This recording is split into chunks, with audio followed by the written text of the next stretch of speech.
Իրանց համար պետք է ստեղծել անոնիմ կաշառակերների խումբ։ Հայ առաքելական եկեղեցու arczepiskoposներից մեկը մեղադրվում է տղա պատանիներին սիրահետելու մեջ։ Օրինակ դու կյանքդ քանի եկեղեցի ես սարքել։ Ոչ։ Ներ։ Շատրվաններում միանում է Դոլյա Վարավսկայա երգը։ Ես չեմ սիրում հայկական ռաբիս երաժշտություն խիստ չդատեք։ Այսօր մենք քննարկելու ենք քո մեղքերը։ Նյութենական շարժումը կորցրեց իր քաջարի մարտիկներից մեկին, հոր եղբայրներից մեկին։ Աստծո մասին խոսելն ինձ թվում է իր աշխատանքային ժամերին է, երբ որ ինքը ձևանում է որպես աստվածավախ համայնքապետ, ոչ աշխատանքային Դոլյա Վարավսկայան ազգապետի։ համարվում։ Ինչ գիտենք, որ Վարդանիկի փեսեն իրական է։ Հանուն արդարության պիտի ասեմ, որ հայկական ռաբիսը ունի իր թե ահավոր ու ամենահնարավոր վատ կողմերը, եւ դրան զուգահեռ ունի նաեւ իր ֆանտաստիկ ու Ես կարծում եմ մի հոտ բարև ձեզ։ Ես ասենք, չգիտեմ ինչն եմ, Սակուլիկն եմ եւ ես 6 նոց եմ։ Պարային համույթ ստեղծի օրինակ Լուսավոր Հայաստան անունով նվիրված Տաշիր Սամոյին ինչ Մեկը պարզվի մանկապիղծ է, ապացույցով, զապիսով դրվի։ Եթե այդ մանկապղծության պահին նաեւ ասի օրինակ, չգիտեմ, թաղեմ քեզ Նիկոլ, կասեն սա քաղաքական հետապնդում է։ եւ ասես մեր ձևիստները Էդմոն Մարուկյանը հետները չի։ Լսի, դե ասում եմ, էլի Էդմոնը այդ մեր ձևիստի տեխնացու է։ Առաջին համարը թող լինի Կտրիչ Ներսիսյանը, Էդմոն Մարուկյանը, Չէ, Էդմոն Մարուկյանը հարյակի մեջ հուսակ կլինի։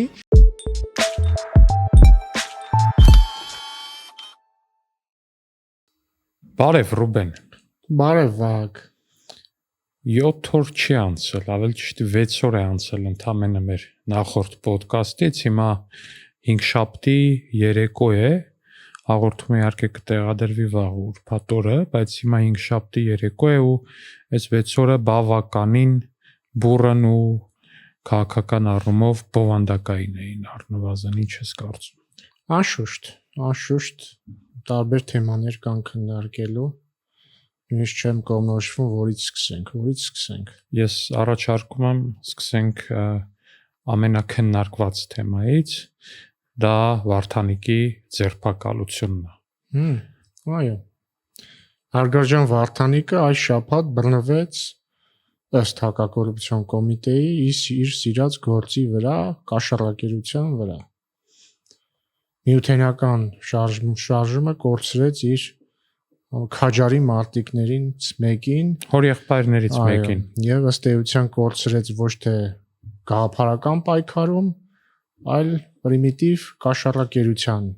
պատճառով, բայց դե հիմա լինում է ինչ արած։ Դե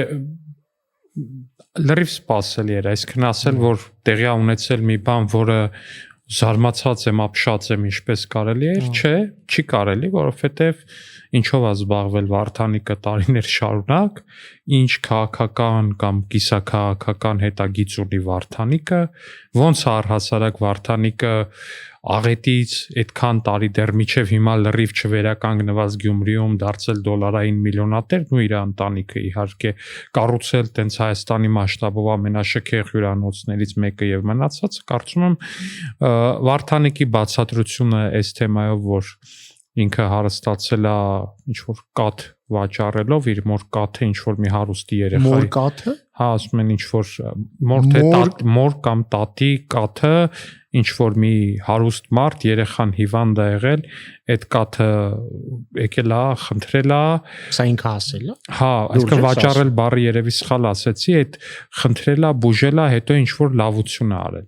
Դրա դիմաց ինչ որ մեծ գումար ատվել, ինքը իրենց հարստությունը մեկնաբան։ Սա ինքը հրապարակային ասել է։ Հա, սա ինքը հրապարակային ասել է ու ես կարծում եմ սա ամենա ֆանտաստիկ պատմությունը չի ընդդիմության շարքերից, թե ինչպես են իրենք հարստացել, սա ամենաֆանտաստիկ պատմությունը չի։ Ես երեք տեսա, որ Տարոն Մարգարյանին լրագրողները հարցնում էին ձեր գաղտնիքը չեք ուզում պատմեք հարստանալու, ասես պատմում եմ ես բավարար, բայց այս մեկը չէի լսել, սա ֆանտաստիկայի ժարից է։ Դե բայց լավ, հարստանալ մի կողմ թողենք, արի կոնկրետանանք դրա վրա ինչի համար իրան ձերբակալել են կաշառակերության, ենթադրյալ կաշառակերության, որը դե բոլորս էլ գիտենք, որ ենթադրյալը որն է, դժվար ոչ ենթադրյալ լինի։ Գիտես ինչն է հետաքրքիր, օրինակ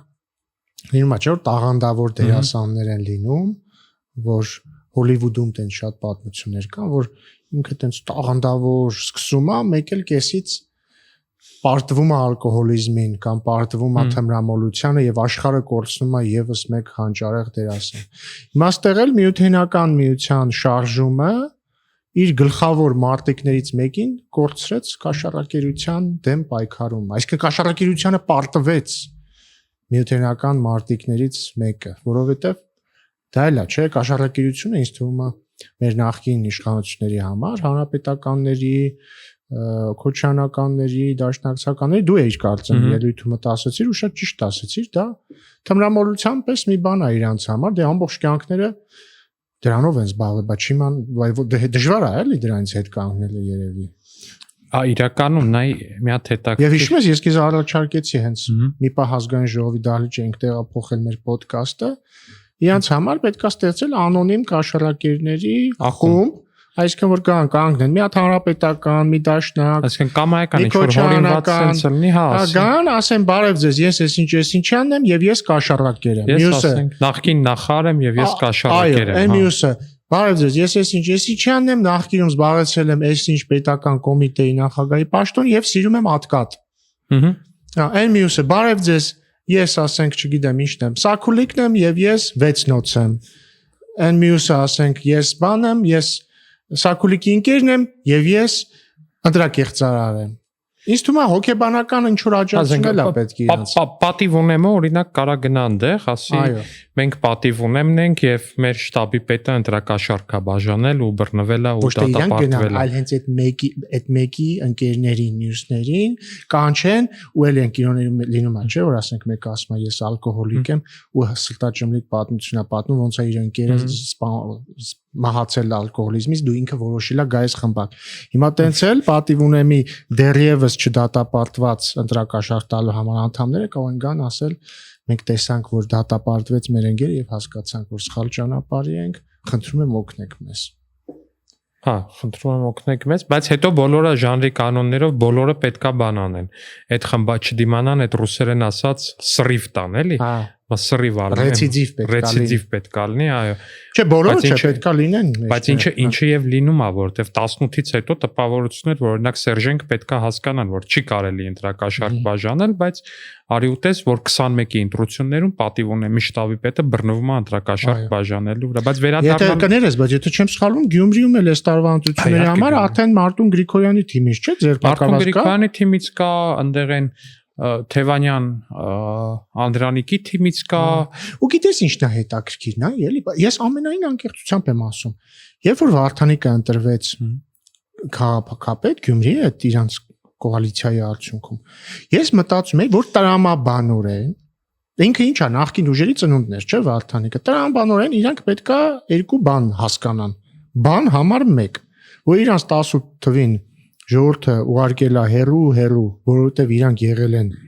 ընտրակեղծարար եւ կաշառակեր, եւ B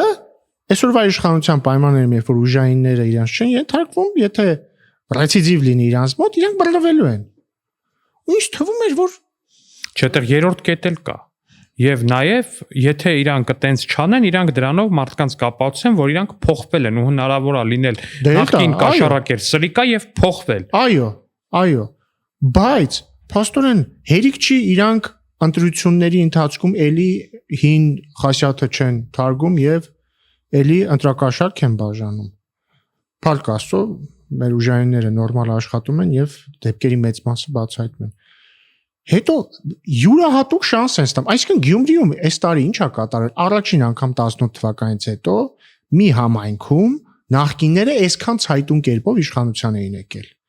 Ու պահանջվեց ընդամենը 6 ամիս 1 օր ըստ հակակոռուպցիոն կոմիտեի, որպեսզի Վարդանիկը իր սիրելի կաշառք վերցնելու գործին անցնի եւ բռնվի, հասկանում ես, ում հետ մենք գործ ունենք։ Ու այսքանից հետո իրանք մեծ խոսում են։ Բայց արինա դետալների մեջ խորանանք էլի։ Այսինքն ինչ էր արել Վարդանիկը այդ զապիսում, այդ զապիսի ես վստահ եմ բոլորը լսել են, բայց այդ զապիսում Վարդանիկը կանչել էր համայնքապետարանի գլխավոր ճարտարապետին, որը այն մարդն է, որ աշխատում է այդ շինարարություն անող բիզնեսների եւ անհատ կառուցապատողների հետ օրինակ։ Ու խոսում էր ինչ որ հատուկ երաժշտություն էր միացրել որ չլսվի, բայց մի հատ էսի խորանանք էլի հատուկ երաժշտություն էր միացրել որ չլսվի։ հերիք չի լսվում էր, մի հատ էլ այդ երաժշտությունը աշխարհի վատագույն երաժշտություն էր, որովհետև գոյություն իմ համար օրինակ գոյություն ունի մի տիպի երաժշտություն, որը ավելի վատն է, ես չեմ սիրում հայկական ռաբիզ երաժշտություն, խիստ չդատեք ինձ սիրելի բարեկամներ։ Ես սիրում եմ որոշ տեսակ։ Բայց կա մի բան, որը ավելի վատն է, քան հայկական ռաբիզը։ Դա ռուսերեն լեզվով հայկական ռաբիզն է։ Ու ինքը լսում էր դա։ Չէ, ես հանուն արդարության պիտի ասեմ, որ հայկական ռաբիսը ունի իր թե ահավոր ու ամենահնարավոր վատ կողմերը եւ դրան զուգահեռ ունի նաեւ իր ֆանտաստիկ ու շատ լավ կողմերը։ Ես կարծում եմ մի հոդված էլ այդ երկերի համար իրա վրա պետք է դնեք։ Չէ, բայց դու ինչ ես սպասում մարդուց, որ Գյումրու ում ղեկավարմամբ, որ Գյումրու շատրվաններում Գյումրիում պետությունը ահագին փողեր ծախսել Այն երկող շատրվաններն է սարքել, շատ սիրուն, ֆանտաստիկ տուրիստական, տենց մարդիկ գնում են երեխեքի հետ նկարվում են բան, ու ինչ որ մի պահի այդ շատրվաններում միանում է Դոլյա Վարավսկայա երգը։ Ակնհայտ է, չէ՞ որ այդ մարդուց ինչ որ երաժշտական ճաշակ սպասել է։ Լսելով իր ելույթներից մտածում եմ Տեր Ողորմյան օրինակ պետք է լսի ինքը, երբ որ իր աշխատանքից դուրս նստի, sense Տեր Ողորմյան լսի, ինձ թվում էր։ Որտեվ աստվածավախ մարդ է, չէ՞ ինքը։ Աստծո մասին խոսելն ինձ թվում է իր աշխատանքային ժամերին է, երբ որ ինքը ձևանում է որպես աստվածավախ համայնքապետ Ոչ աշխատանքային Դոլյա Վարավսկայան է մտնում։ Հա, հենց որ աշխատանքային ժամը ավարտվում է, այդ ժամանակ ընդհատեցի կներես, հա, կանչել էր ճարտարապետին գլխավոր, ով են մարդն է, որ աշխատում է շինություններ կառուցող այդ բիզնեսմենների ու անհատ մարդկանց հետ, ասում էր, արա, արի փող աշխատենք։ Միլիոններ է այս ամեն ինչի մեջ, միլիոնները թափած է մնում է մենակ հավաքենք։ Ու ասում էր օրինակ այն Գոմցյանը ենթադրում եմ որն է այդ շինությունը կառուցողն է կոնկրետ այդ Գոմցյանից ինչ կա ինչ ասում այդ Գոմցյանը ինչ որ մի հատ շինություն էր կառուցել որը ապօրինի էր ու պիտի քանդվեր որտեվ կառուցվել էր առանց շին թույլտվության պիտի քանդվեր հետո շատ հնարավոր է հենց նույն ձևի շին թույլտվություն իրան տար համայնքապետան քանդելը ծախսա բնականաբար, քանդելը ժամանակա բնականաբար ու բնականա որ ցանկացած մեկն է կուզենա որ բան անի։ Խոսափի այդ ամեն ինչից, էլի այդ իրավիճակից խոսափի։ Աստեր գնա ասա ինչ է տալի option։ Այնի ասել էր 4 միլիոն առաջարկում, ասել էր հա դե 4 միլիոնը վերու։ Այսինքն վերցրու այդ 4 միլիոն ու ես եկեղեցու նկարիչներին պարտքեմ եկեղեցու նկարիչներին ինչ կտանես Քուզերովդ կտաս։ Ու ինչ նկատի ունի։ Եկեղեցում ես ոնց հասկանում եմ ինքը որպես բարեգործություն եկեղեցում սրբապատկեր է նկարել։ Որպես բարեգործություն նախ կառուցել է այդ եկեղեցին, որպես բարեգործություն։ Ահա, այնտեղ սրբապատկեր են նկարել, սրբապատկերները հատուկ նկարիչներն են եկեղեցին։ Ու ինքը փողը դեռ չէր տվել։ Հիմա ինքը փաստորեն, տեսեք, իրավիճակի ինչ բառ կարելի է օգտագործել, էլի սա։ Մարդը մեկը, որը եկեղեցի է սարքում, ու հետո կաշառքա վերցնում, չէ, սրբապատկեր նկարել է տալիս, ու հետո կաշառքա վերցնում, որ նկարիչներին այդ փողը տա։ Դե ինչ ֆանտաստիկ է ուղղակի։ Իսկ դու սա կտրիչ, սա կոչվում է քրիստոնեություն, ըստ կտրիչ Ներսիսյանի։ Այս օրն է ինքը։ Այս ռոբա սերժակ կտրիչների։ Հա, սենց ինչ որ դա այտենց երրագլուխ բան է, էլի։ Ու այդ մարդուն իրանք բոլորով սարքեցին քաղաքապետ, Աջապայանն էլ գնացել օրնում էր։ Աչապայանը կորներ, որտեվ Աչապայանին հենց այդ ապրել։ Այսինքն կտրիչին պետք են տես մարդիկ հասկանում ես։ Իսկ Աչապայանը ինչի պետքա չորներ, որտեվ մարդը իր համար այդ միջոցներով եկեղեցի էր սարքել իր համար։ Բայց դու հասկանում ես, չէ՞, կտրիչին պետքա, կտրիչ ներողություն հարգալից խոսենք։ Պարոն Ներսիսյանին պետքա այսպիսի վիճակ, այսինքն իրան պետքա ասած իշխանություն, որ իրան կարևոր չի կաշառքով են փակվում այդ փողը, ինչով են փակվում։ Թող գնան թալանեն, քան եկեղեցի սարքեն, հանճարեղ։ Բայց ես ու դու մեղավորներ ենք, մենք ներն ենք։ Այո։ Օրինակ դու կյանքումդ քանի եկեղեցի ես սարքել։ Ոչ մի։ Ներ։ Բալը սրբապատկեր էլ նկարել չեմ տվել, դրա դիմացել կաշառքից ստացած փողով չեմ վճարել, դե հետո։ Բոլորս այրվելու ենք դժողքի կրակներում։ Բոլորս բացի Վարդանիկից, որովհետև ինքը սրբապատկերը նկարել է տվել, կարևոր չի որ կաշառքով ռեզում փակվեր, արել է։ Բայց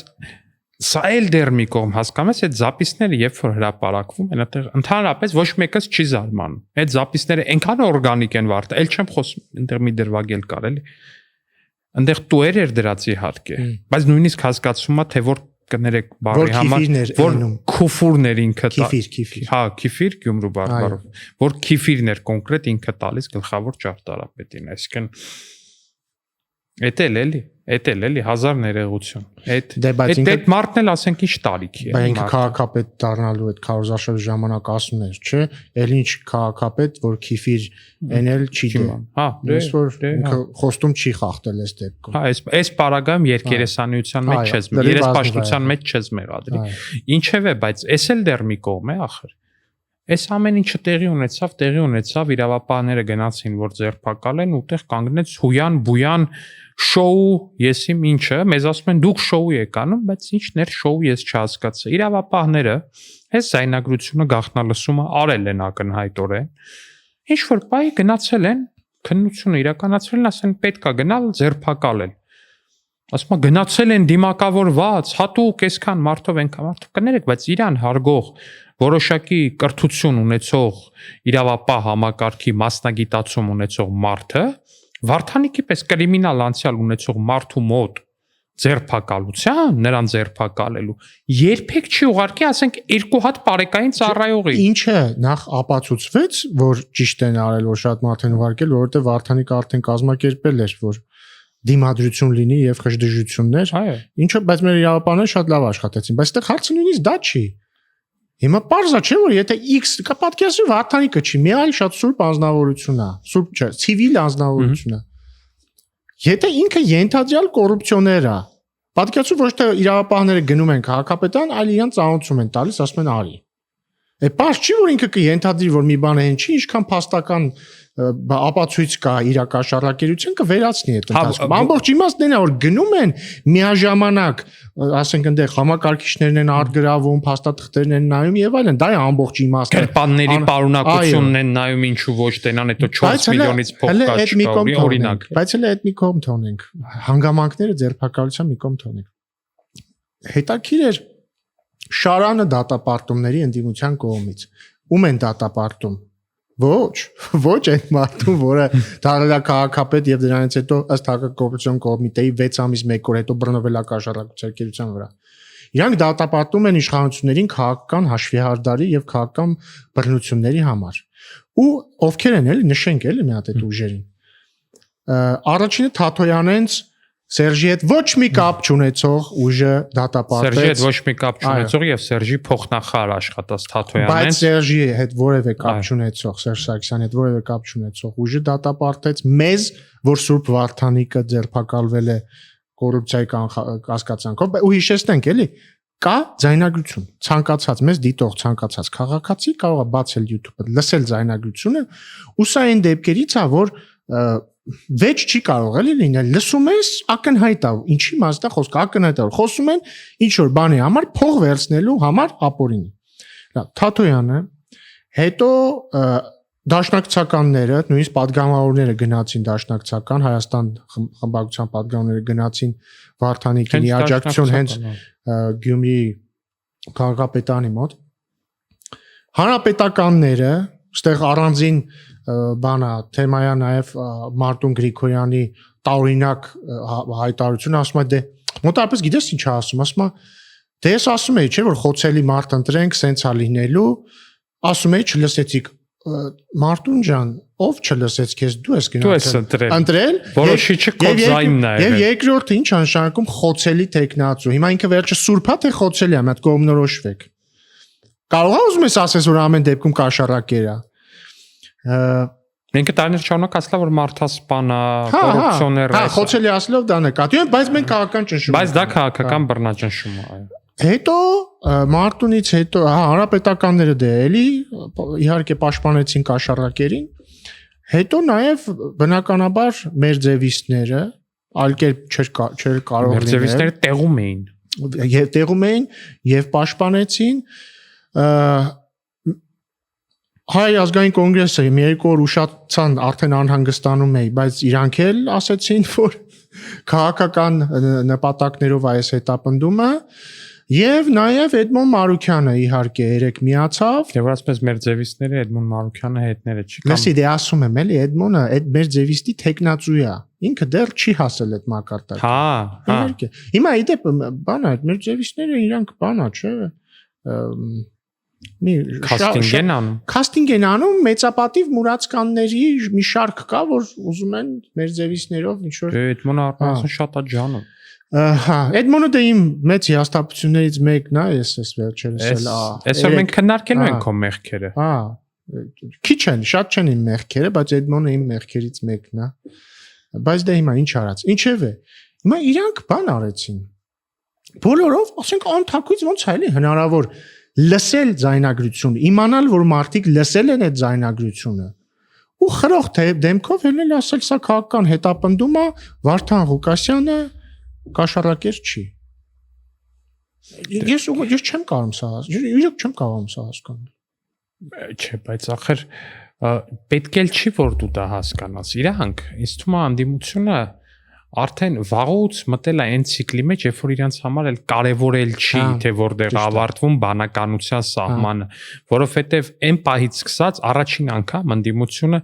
ինչ որ մի ձայնագրություն, որ կեղծական պատրաստված է ԱԲ-ով, այդ մեղադրանքը հնչեցնում են, ասում են, արհեստական բանականությամբ եք սարքեբան, մի մաս կողան մարտաբերի ChatGPT բառակապակցությունը մնացած չի կարում, ասում են, ԱԲ-ով եք սարքել, կեղծել եք, բանը առաջին անգամ դրա մասին ասել է 2023 թվականին, երբ որ հայտնվեց Ռոբերտ Քոչյանի այն հայտնի ձայնագրությունը, որ մեջը Ռոբերտ Քոչյանը ռուսերենով ասում է քանի որ ես ձեր խնդրանքով եմ մտել քաղաքականություն, անուն չի տալիս, բայց բոլորս էլ հասկանում ենք, թե որ բնականաբար Բելարուսի նախագահին է դիմում։ Ոչ, կարծում եմ ոչ Բելարուսի, թե Բելարուսի այդ նույն միութենական պետության մեջ գտնվող երկրի նախագահի է դիմում, ինձ թվում է։ Ինչևէ, մեջը ասում է, խնդրում եմ ձեզ, քանի որ դուք եք ինձ ձեր խնդրանքով եմ մտել քաղաքականություն։ Մի բան արեք, ելնեմ այս թեմայի մեջ։ Թույլ տվեք, որ ես դուրս գամ ու ապահովեք իմ անվտանգ ելքը քաղաքականությունից, որտեղ էլ չեմ դիմանում։ Այնտեղից պատասխանը չկա արդեն ձայնագրության մեջ, բայց ինչ որ մի բան, ինձ հուշում է, որ այնտեղից պատասխանը եղել է նետ։ Ու դրանով է պայմանավորված, որ Քոչյանը միջեմը պատասխան չի եղել, բայց ստեղ մի բան էլ կա։ Խիեն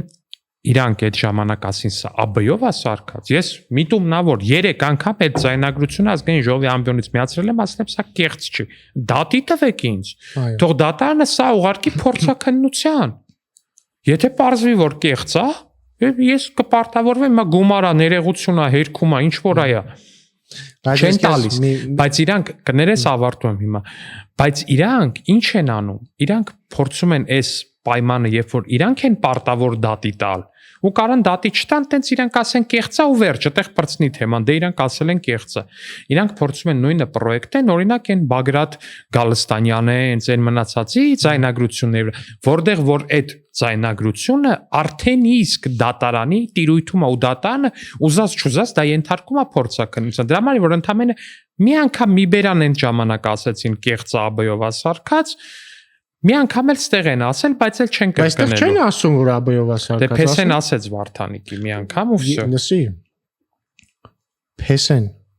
մենք այն օրը էլի սա էլ Պետրոսի մոտ եմ ասել։ Եթե տենց է, ուրեմն մենք ինչ գիտենք որ Վարդանիկի Փեսեն իրական է։ Կարող ինքն էլ ԱԲ-ով սարկած։ Այսինքն կարող է այն ձայնագրությունը, այն տեսանյութը, որում Վարդանիկի Փեսեն ասում է որ այս ձայնագրությունը ԱԲ-ով է սարկած, կարող դա ԱԲ-ով է սարկած։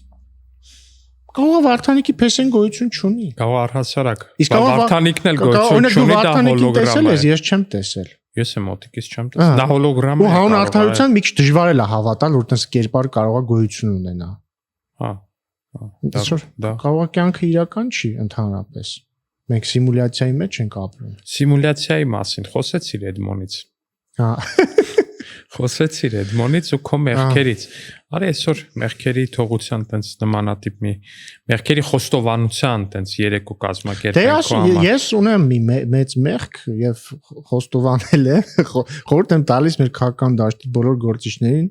իրենց մեղքերը բարբերաբար խոստովանել։ Իմ մեղքն է, որ 2021 թվականի ընտրություններից հետո ես միջնորդել եմ, որպեսզի Էդմոն Մարուկյանը դառնա հատուկ հանձնարարություններով դեսպան։ Ընդ որում ես սա չեմ ասում, որ Էդմոն Մարուկյանը դառել է անդիմադիր, ես խնդիր չունեմ, բացարձակ խնդիր չունեմ, ինքը արդեն քանի մոտ 2 տարի անդիմադիր է։ Եվ ես բան չեմ ասել։ Ես խնդիր ունեմ նրա հետ, թե ինչ է ինքը դառել։ որովհետև երեք մի հատ ցուցիչ է, էլի, ճիշտ ասած որ գրել է հրապարակային, որ սա իմ մեղքն է, բայց կասկածում էի կարողա պետք չէ, կարողա տենց էթիկական տեսանկյունից սխալ բան եմ անում, բայց հաջորդ օրը ինքը ինձ ապացուցեց, որ շատ ճիշտ եմ արել, որովհետև հրապարակելա մի լուր նախ կոնտեքստի համար ասեմ։ Մյուս տարի 2026 թվականին Հայաստանում տեղի ունենալու եվրոպական քաղաքական համայնքի, այսպես կոչված, այնպես մի հատ բան է, ոնց որ ֆորմատ է, ղեկավարների գագաթաժողով։ Գալու են եվրոպական գրեթե բոլոր պետությունների ղեկավարները։ Դրան մասնակցում է նաև Հայաստանը, Թուրքիան, Ադրբեջանը։ Պարբերաբար խոսք կլինեն մեր դիտողները։ Ու Էդմոն Մարուքյանը դրել է մի հատ լուր, ըստ այդ լուրի Հայաստանի ճարտարապետ, ու նաև երկրորդ կոնտեքստ վերանորոգվում է Ծիծեռնակաբերդի ցեղասպանության հուշահամալիրը։ Դրել է մի հատ լուր։ Գրել է։ Լուրը ինչ է ասում, ասում է Հայաստանի ճարտարապետների միությունը որոշել է կասեցնել Ծիծեռնակաբերդի համալիրի վերանորոգումը։ Գրել է, ահա, Ծիծեռնակաբերդի վերանորոգումը կասեցվել է, որովհետև մյուս տարի այս եվրոպական գագաթնաժողովն է լինելու ու հավանականություն կա, որ Էրդողանն ու Ալիևը կգան, վստահ եմ հիմա կասեցրել են, որ իրանք երբ որ գան, անհնար լինի Ծիծեռնակաբերդ այցելելը արարողակարգային այցերի շրջանակներում։ Խնդիրը գիտես որն է Էդմոնի ասացի մեջ, որ ամեն ինչ իր գրառման մեջ սուտ է։ Ճարտարապետների միությունը չի հայտարարել, որ Ծիծեռնակաբերդի վերանորոգումը կասեցվել է եւ Ծիծեռնակաբերդի վերանորոգումը շարունակվում է։ B. Ծիծեռնակաբերդի վերանորոգման ընթացքում էլ Ծիծեռնակաբերդի հուշահամալիրը բաց է։ Օրինակ ես մի 2 ամիս առաջ, երբ որ վերանորոգումը ընթացքի մեջ էր, Շվեդիայից հյուրեր էին եկել, իրենց հետ գնացել եմ Ծիծեռնակաբերդի համալիր, անմար կրակին ծաղիկ եմ դրել, այսօր էլ վաղն էլ մի տարուց էլ 26 թվականին էլ անկախ նրանից այդ պահին վերանորոգում գնում է թե չէ, իրանք նույնպես են վերանորոգում, որ միևնույնն է հնարավոր լինի գնալ այնտեղ եւ կրակը վառվում է անմար։ Դա B եւ G եվրոպական համայնքների քաղաքական համայնքների այդ գագաթաշողովը ինքը բազմակողմ ֆորմատ է, բազմակողմ ֆորմատներում արարողակարգային այցեր չեն լինում։ Ոչ Օրինակ վարչապետ Փաշինյանը գնացել էր Ալբանիա, գնացել է Չեխիա, ես էլ օրինակ իր հետ գնացել եմ Չեխիա։ Ոչ մի անգամ ինքը չի գնացել Ալբանիայի համապատասխան հուշահամալիր կամ Չեխիա։ Ասեմ ավելին, մեզ մոտ եղել է մեծ գագաթաժողով նմանատիպ Ֆրանկոֆոնիա 2018 թվականին։ Եվ էլի բազմաթիվ ֆրանկոֆոն երկրների ղեկավարներ են եկել, որոնցից մի 4-5-ին ես եմ դիմավորել որպես փոխնախարար արտաքին գործերի։ Ոչ ոք չի գնացել այն ժամանակ Ծիծեռնակաբերդ, որովհետև դա կրկին բազմակողմ ֆորմատ է։ Հիմնականում արարողակարգային գնում են, երբ որ երկողմ ինչ որ այց է։ Եվ ինչ ասա։ Սա Էդմոնը արդյոք այսքանը չի հասկանում։ Իհարկե հասկանում է։ Հեչ որ չէ, իմ միջնորդությամբ, երբ որ դարավ հատուկ հանձնարարություններով դեսպան, ինչ որ բաներ սովորեց։ Սա բան իմաստով չեմ ասում, էլի, կամարական իմաստով չեմ ասում։ Այդ ոլորտում էլ ձեր բերեց։ Այդ ինքը ընդհանրապես խելացի մարդ է, ես եթե չգնահատեի իր ունակությունները չի առաջարկի, չի միջնորդի, որ ինքը նշանակվի։ Բայց սա ի՞նչ է նշանակում, որ ինքը դիմել է ամենահնարավոր, ամենաստոր մանիպուլյացիային։ Ինչա թե մի հատ ռուսաստանցի գործարար իրան քաղաքականապես բանանի, վերցնի իր շարքերը։ Չէ, իսկ բայց դու այս վերջերս էր առաջին միտինգի ժամանակ Տաշիր Սամոյի հետ խմբի։ Մի հատ ֆանտաստիկ բան էր եղել Դավիթ Դեսի հարգալից խոսամ։ Տաշիր Սամո չի, ռուսաստանցի գործարար։ Նախ ռուսաստանցի ոչ թե գործարար, այլ օլիգարխ եւ երկրորդ Տաշիր Սամո։ Տարի ես իմ ձև ասեմ, դու քո ձև, ասա, դու քո ձև, ես իմ ձև։ Մարդիկ ասել են, որ մեր ձևովը դա ամեն մեկն իր ձևովն է, հետեւաբար մեր ձևով։ Լավ։ Եվ Տաշիր Սամոյի հանրահավաքի ժամանակ որպես այդպեսին գնացել էր Դավիթ Խաժակյանը ու այնտեղ էին նաև Սերժ Սարգսյանի հետ փոխկապակցված ինչ-որ երիտասարդներ ու այս երիտասարդների ու Խաժակյանի միջև այնտեղ ինչ-որ բան էր եղել, հետո դա դրա մասին սկսել էին մեդիայով պատմել, հետո Էդմոն Մարուքյանն էր կպել այդ թեմային Այսինքն գիտես հարցը որն է Էդմոն Մարուկյանը ով տարիներ շարունակ ընդդիմադիր քաղաքական գործունեության ըստ երևույթին իմիտացիա է արել, չգիտեմ դա ինքը իրապես է հավատացել այն ժամանակ այն գաղափարներին, որոնք որ արտասանել նկատի ունես հեղափոխությունից առաջ։ Հա, հեղափոխությունից առաջ որպես Լուսավոր Հայաստան կուսակցության նախագահ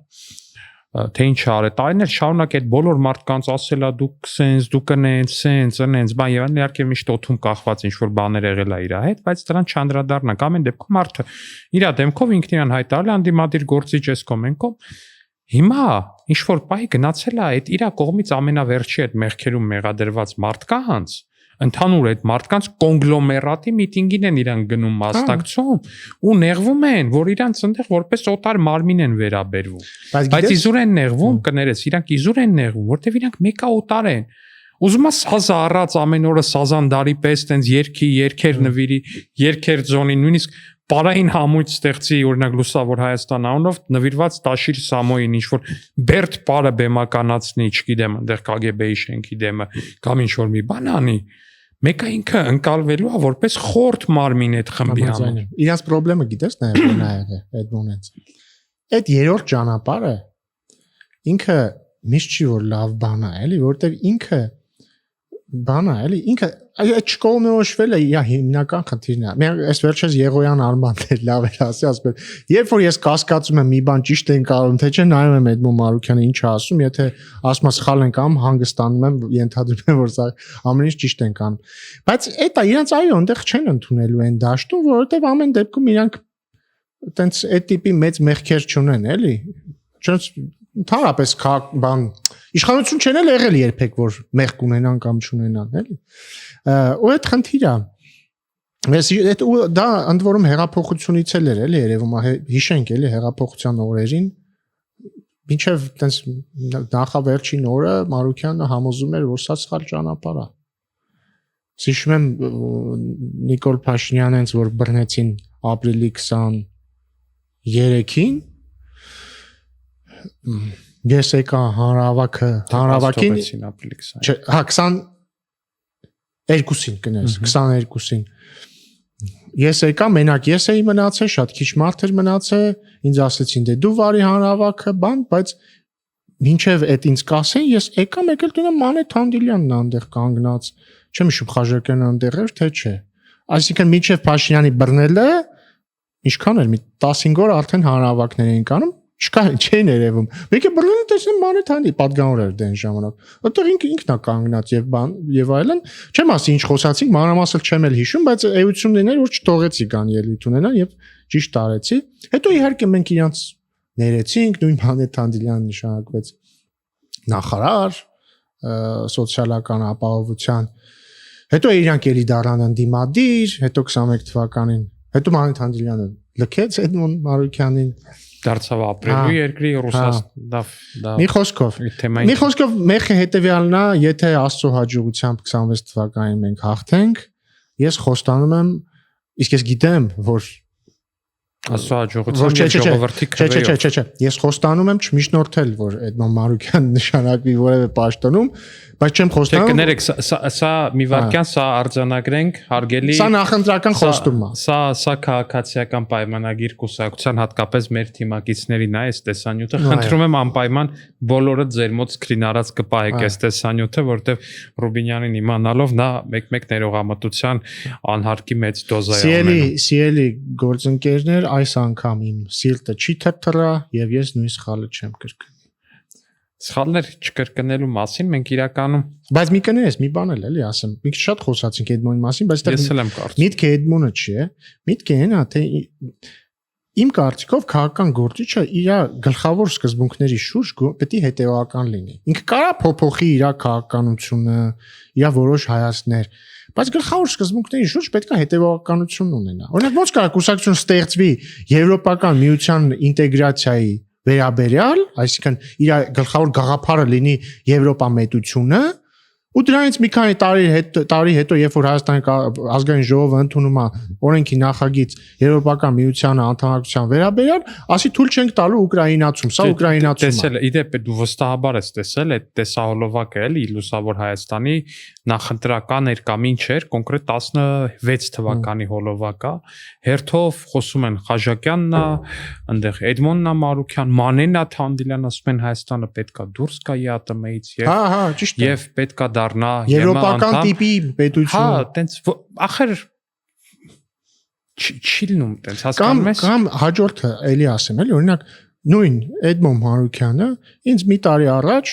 կամ երբ դուրս եկավ, երբ Ինձ կներես, բայց ինձ թվում է, եթե մենք երկու անգամ էլ Էդմոն Մարուքյանի անունը տանք, ինքը կաստինգը կհաղթահարի արդեն։ Տաշիր Սամոյանը, բայց կարող դա է պետք։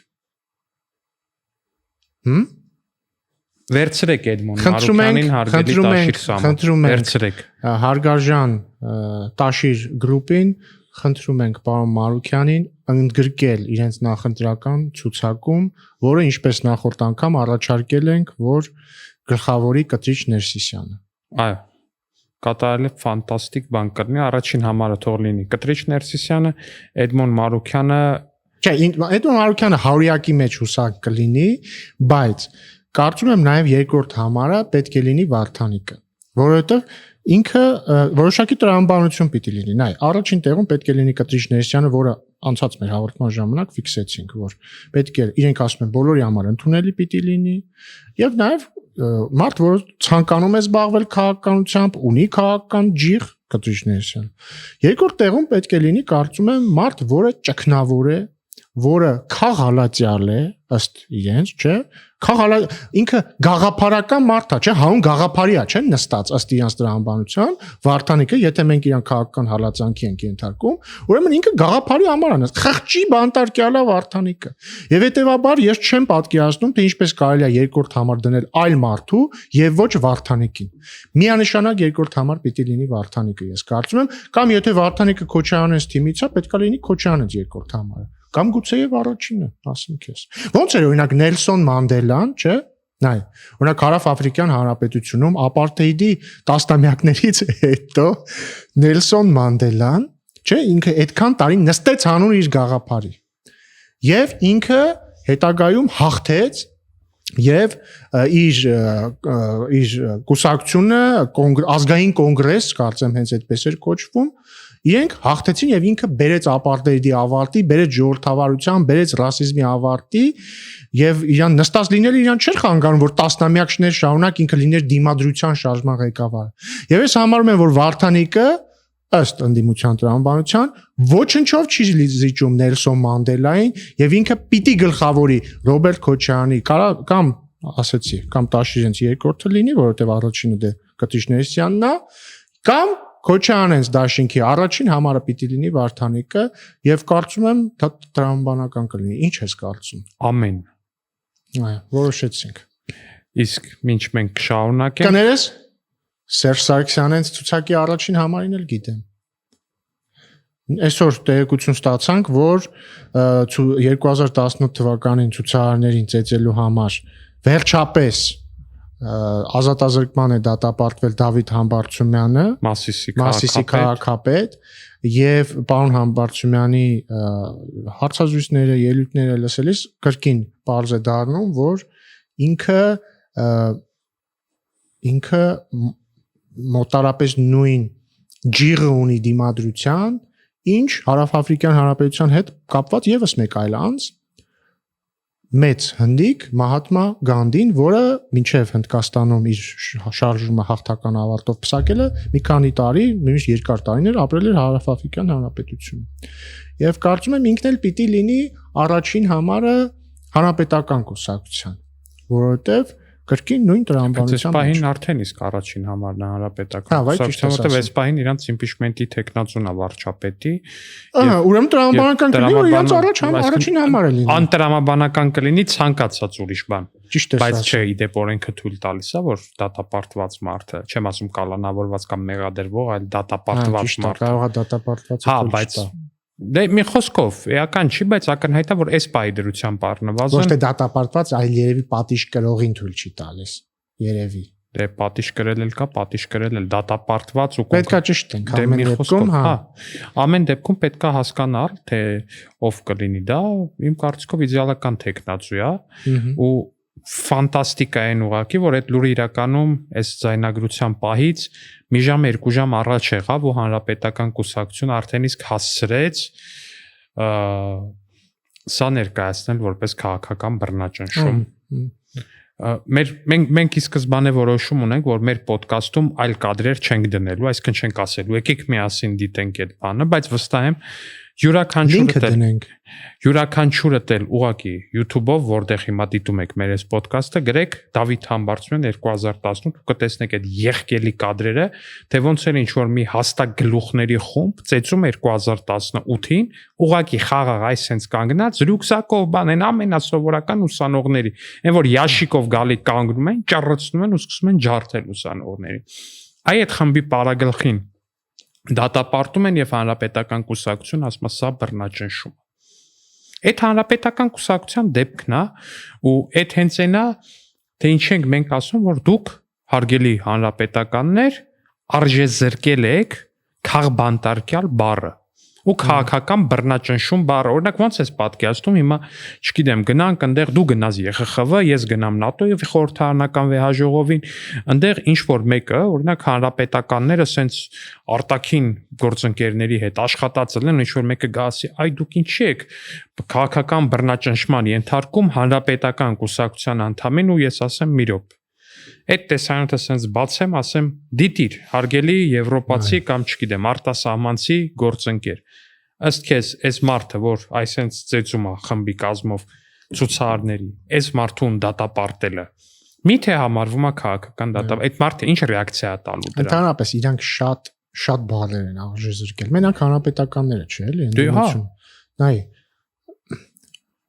քաղբանտարկյալ, դավաճան հերոս ինչ բառ ասես իրանք բան են էլի արել արժեզրկել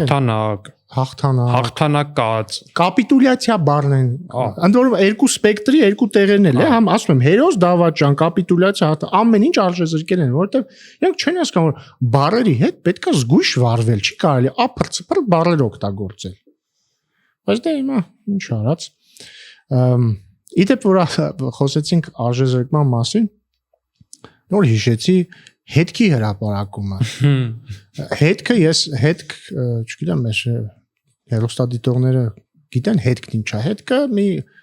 կայք է եւ որը նաեւ հետաքննական լրագրության ամենավորակյալ կայքերից մեկն է եղել տարիներ շարունակ ինչա տեղի ունեցել մոտարապես նույնը ինչ տեղի էր ունեցել ԱՄՆ-ում հութիների դեմ ռազմական օպերացիա պլանավորելիս ԱՄՆ-ում սիգնալ չաթի մեջ պատահաբար լրագրող էին ավելացրել ռազմական օպերացիա պլանավորելիս դա Ատլանտիկի լրագրողն էր այո մեր դեպքում այնտեղ դա արել էր նախագահի անվտանգության հարցերով խորհրդականը մեզ մոտ այդ դերում պարոն Պապոյաններ անդես էկոնոմիկայի նախարար այո որ պատահաբար հետքի լրագրողին ավելացրել էր քաղաքացիական պայմանագրի փակ խումբ մենք դες մի հատ խումբ ունենք Facebook-ում բայց խումբ ասելով 10 հոգի չի 1000 հոգի է մոտ այդտեղ հիմնականում մեր համաժողովի պատվիրակներն են այսինքն ակտիվ կուսակցականներն են տարածքային խորհուրդների անդամները ու այդ ընթացքում իրանք փորձել էին փորփրել ինչ կա մեր խմբում եւ օզարմանք հայտնաբերել էին որ 2023 թվականի քաղաքապետ Երևանի համայնքային ընտրությունների ժամանակ վարչապետ Նիկոլ Փաշինյանը այդ խմբում գրել էր որ կոչ եմ անում բոլորիդ ակտիվ պետքա հանրահավաք անեինք նախընտրական կոչ եմ անում բոլորիդ ակտիվ մասնակցել հանրահավաքին ձեր ընկերներին բարեկամներին հորդորել գալ այդ հանրահավաքին խնդրում եմ ներգրավել խնդրում եմ ներգրավել վերջում էլ օզարմանք գելա վարչական ռեսուրսի օգտագործումը բացառել հիմա հետքս ռեպորտաժ է սարքել ի պատիվ իրենց այդ վերջին հատվածն խնդրում եմ վարչական ռեսուրսի կիրառումը բացառել էդ էլա կարդում ու հետո ասում է այսպիսով մենք հասկացանք որ քաղաքացիական պայմանագիրը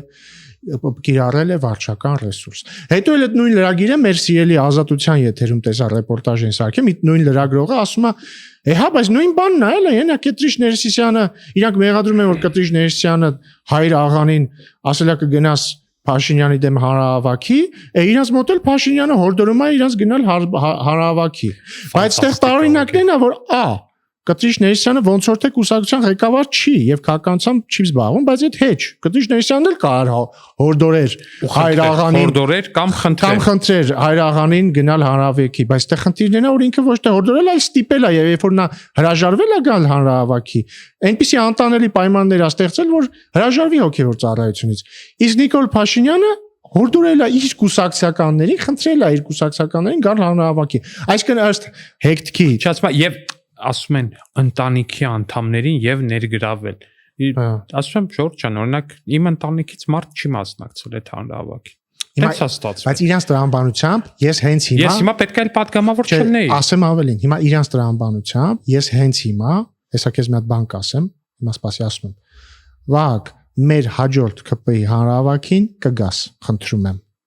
Ես հենց նոր քրեական հանցագործություն գործեցի։ Չէ, բայց դա իրականում գիտես ինչից է գալիս, որ մարդիկ այնքան են ընկղմվել արդեն այդ բանի մեջ, էլի, ինչ ասեմ, ընդդիմադիր մաղձի մեջ ուղակի, ընդդիմադիր մաղձի ինքնանպատակ ընդդիմադիրությունն է դա կոչվում։ Ինքնանպատակ ընդդիմադիր մաղձ է դա կոչվում, ուրիշ բան չի, հենց մաղձ պետք է լինի դրա անունը, որովհետև հասկանում ես, ախր երբ որ դու խոսում ես կուսակցության մասին, նախ ինչ է կուսակցությունը։ Կուսակցության կազմակերպությունն է։ Քաղաքական կազմակերպությունն է, որտեղ անհատները կամովին մտնում են, որպեսզի միասին մասնակցեն քաղաքական process-ներին։ Ֆիքսենք, կամովին մտնում են մի կազմակերպություն, որի նպատակն է մասնակցել քաղաքական process-ներին։ Հանրահավաքը դա քաղաքական process է, ու կուսակցություն մտած մարդը շատ նորմալ է, որ իր համար ակնկալելի է, որ իրան հորդորելու են, խնդրելու են մասնակցել հանրահավաքի։ Նույնիսկ եթե վարչապետ այդ տեքստը գրած լիներ ոչ թե փակ խմբում եւ ուղղած լիներ կուսակցականներին, այլ գրած լիներ հրապարակային եւ բոլոր քաղաքացիներին ուղղած լիներ, նույնն էր, էլի որևէ խնդիր չկար։ Իհարկե չկա, բայց նկատի ունեմ, իսկ երբ որ մարդը գնում է օրինակ ճեմարան ուսանելու եւ հետագայում օծվում է քահանա, հետո ընտրում է կուսակրոնությունը, հետո արդեն դառնում է աբեղա, հետո կամ վարդապետ եւ այլ Արդյոք այդ մարդը ինչ որ մի պահի իր մտքում ունի, որ ինքը գնում է քաղաքական process-ների մասնակցելու։ Չունի, կամ չգիտեմ, գնում է համայնքապետարանում որպես քաղցառայող աշխատելու, օրինակ, չգիտեմ, կոմունալ բաժնի մասնագետ օրինակ։ Այդ մարդը ունի իր առաջ բան, որ ինքը պետքա նաև քաղաքական կամ հնարավոր է մասնակցի։ Մեկը դա էլ չի է։ Ասենք թե ունի, հեչ, այդ հեչ։ Մեկը հետեւյալն է։ Խնդիրը, երբ որ ստիպում են Իհարկե։ Խնդիրը, երբ որ ասում են արա, դու չես անում, քո համար այնպես պայմաններ են ստեղծում, որ անտանելի դառնա հոգեվոր ծառայությունը, դու գնաս։ Այդ է խնդիրը։ Թե չի մնացածի հետ ես խնդիր չունեմ, թող Կտրիչ Ներսիսյանը կանչի իր բաներին, գաղափարակիցներին, ասի հորդորում եմ ձեզ գնալ Քոչյանի հանրահավաքին կամ, չգիտեմ, մեր ձևից կամ գա ասիկ դե գիտեք, մեր ձևիստների առաջին համարն եմ, կարծում եմ ինձ պիտի աջակցեք։ Տեղ քրեական բան չկա։ Չէ, կներես կա։ Եթե դա չի ուղեկցվում պարտադրանքով, խնդիր չկա։ Չկա։ Ինչ։ Օրինակ աշխատանքային ժողով չի կարա ինքը անի ու ասի գիտեք ես առաջ։ Պետք է երեկոյան աշխատանքից հետո լինի ու գործի տեղից դուրս լավ։ Բայց հետաքրքիր է, ստե մի հատ հարց կա։ Եթե ինքը աշխատանքից դուրս է կանչում, բայց այդ ընթացքում բանով է, ոնց է, վեղար, կաթողիկոս դեպքում երևի դա վեղար չի կոչվում։ Ուրիշ բան։ Հոգևոր, եթե հանդերձանքով, հագուստով է, դա համարում ենք աշխատանքից դուրս։ Ընդհանրապես կաթողիկոսի աշխատանքը նորմավորված չի, դժվար է ասել։ Բայց մի հատ հետքի թեման։ Բայց լավ չէ, շատ ենք ցանկացած ժամի, թող հորդորի, խնդիր չկա։ Չի կարելի պարտադրել։ Մի հորդորում ես հանցագործություն անել, չէ՞։ Որտեղ նորմավորված չի կաթողիկոսի աշխատանքը։ Նորմավորված է իրականում, հեսա դրան կանդրադառնանք, այս միտքը պայ հենց հիմա դրան են կանդրադառնում, բայց այդտեղ մի նյուանս կա, հետքը ոնց է դարել սենց։ Կա վարկած որ հետքը միշտ է այսպեսին եղել ու կա երկրորդ վարկածը իրականում, որ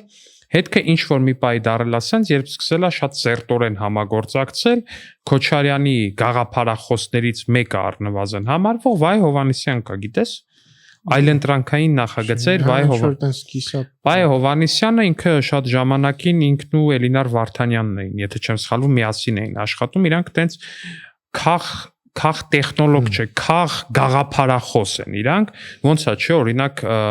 Վլադիմիր Պուտինի գաղափարախոսը համարվում է Դուգինը, չէ, տենց բան կա։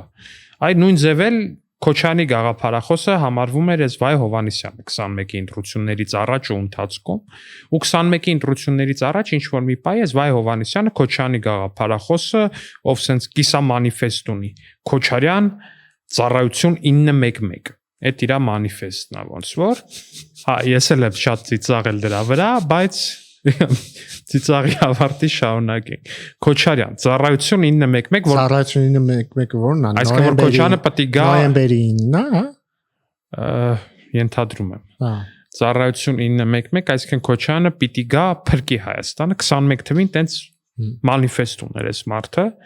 այս մարդը երբ որ դու հետքի բանում սրճի հատվածում գրես ուղակի Վայ Հովհաննիսյան երևի մի 100 հոդված ունի տպագրված մեր ձևիցների համար նոր մարդ ես ուզում ցուցակ մտցնես իսկ արդեն ինքը ընդեղա որտեվ ինքը բոլոր շատ փող ունեցող ընդդիմադիր գործիչների գաղափարախոսն է ալնում պատահման փողակի համը կնես մի հատ բան հիշեցի էլի ուղղակի 1900 ընդեղա ասել հիշես Արամ Վարդանյանն ուզում եմ մի հատ քննարկենք էլի այդ ֆենոմենը ինքը սկզբից Քոչարյանի փաստաբանն էր հետո դառավ Հայաստան խմբակցության այսինքն մտավ Քոչարյանից ցուցակ Հայաստան խմբակցության падգամավոր էր հետո դուրս եկավ բայց ոչ թե դուրս եկավ ասեց ես խզում եմ իմ կապը ասենք Քոչարյան ինչ որ ոչ թե ասեց տարաձայնություններ ունենք ուղղակի մանդատը դրեց հետո դառավ ռուսաստանցի գործարարի փաստաբանը եւ հիմա էլ մեր ձևիցների ոնց որ բանում է այսինքն քաղաքական գործունեության բացառում ես ուզում եմ հասկանամ օրինակ եթե ինձ փաստաբան պետք լինի եւ ես պարոն Վարդևանյանին վարձեմ որպես փաստաբան Ռոբինյան մի վարքյան դու այդքան փող չունես որ Արամ Վարդևանյանին վարձես որպես փաստաբան հիմա ինչ որ մեկը դա նշանակում է որ բոլորով ԿՊ-ով փորձենք վարձել պարոն Վարդևանյան ինքը ավտոմատ կդառնա ԿՊ-ի բան պետքա նախ պետքա դա մտնում է բանի price list-ի մեջ մտնում է պետքա պայմանագիրը նայենք ուսումնասիրենք կարա տենց կետը լինի գալչկա էս դնում տենց դառնում է տենց բայց ես Արամ Վարդևանի հետ կապված մի բան կա ինձ թվում է Արամ Վարդևանյանը հենց հիմա նայում է մեզ հենց հիմա ինքը լայքում է մեր տեսանյութը ինչը խորհուրդ եմ տալիս անել որտեղ ինքը հեղափոխությունից ամենաշատը ինքը ուղղակի պաշտում է ես վստահ եմ մեր քաղաքական թիմը այնքան գործ որի մենք իրան ապահովել ենք ես թալանչիներին բաժելով անկեղծ ինքը չգիտեմ ինքը ես վստահ եմ ուղղակի անկեղծ վստահ եմ չի կարելի իհարկե խախտել անձի քվեարկության գաղտնիությունը բայց սա իմ կարծիքն է էլի ես վստահ եմ Արամ Վարդևանյանը ամեն անգամ քվյա տուփին մոտենալով նույնիսկ երբ ինքը Քոչարյանի բանն է Քոչարյանի ցուցակով падգամավոր էր ինքը գնացել է ու ընտրել է մեզ ու ինքը էլի գնալու է ու ընտրի մեզ որովհետև այդքան հարուստ ու հանցագործության մեջ մեղադրվող մարդ աշխարհում էլ երբեք չի լինելու Հայաստանի Հանրապետություն օրինակ եթե այդ մարդիկ գան իշխանության իրանք քո իրանց արած հանցագործությունների համար իրանց չեն դատելու իհարկե ոչ ում էլ որ դատեն հո արդար դատով չեն դատելու էլի իրական քաղաքական դատավարություններն ա լինելու որտեղ փաստաբանը բան չի փոխի հարուստներին չեն է դատելու մեծ Չէ ում էլ որ դատեն հարուստ են թե ոչ քանի որ արդար դատավարություն այն իրական անարդար դատավարությունն է լինելու այլ փաստաբանը գործ չի ունենալու անելու որտեղ ինքը բան չի փոխելու ինչպես եղել են երանելի քոչարյանական ժամանակներում փաստաբաններ որոնք ունենալու են գործ անելու դա այն մյուս պրոքոչարյանական փաստաբանին մեղսագրվող արարքի մեջ շատ բան արվող տենց հմտացած փաստաբաններն են, քիչես որ մի հատ փաստաբան կա, ըստ մեղադրանքի դատավորի հետ փող էին առնում տալի ըստ մեղադրանքի։ Բայց լուրջ քոչարյանական տարիներին, էլի մեզ դիտող եթե կան երիտասարդներ, իրանք չեն տեսել դա, քոչարյանական տարիներին փաստաբանի ինստիտուտ ավելի շատ եղել է որպես փոստատար բանի հետ դատվողի եւ դատավորի միջև։ Չէ, եղել են իհարկե շատ են եղել փաստաբաններ իհարկե, որոնք պայքարել են նաև մարդու իրավունքների։ Ես չեմ ասում վատ իմաստով փաստաբանի համար։ Ես ասում եմ վատ իմաստով դատավորի համար, որովհետև ինքը փաստաբանը ինչքան էլ տաղանդավոր լիներ, եթե դատավորը կաշառքով է գործի բանը դատավճիռը կայացնելու կամ քաղաքական պարտադրանքով, էլ փաստաբանը շատ բան չի կարող փոխի։ Ինչևէ, Արամ ջան, չմտածես բոլոր թալանչիները ենթարկվելու են քրեական հետապնդման եւ դու շատ գործ ես ունենալու, ամեն ինչ լավ կլինի։ Բայց բացի Արամից պնդում եմ, որ սիրելի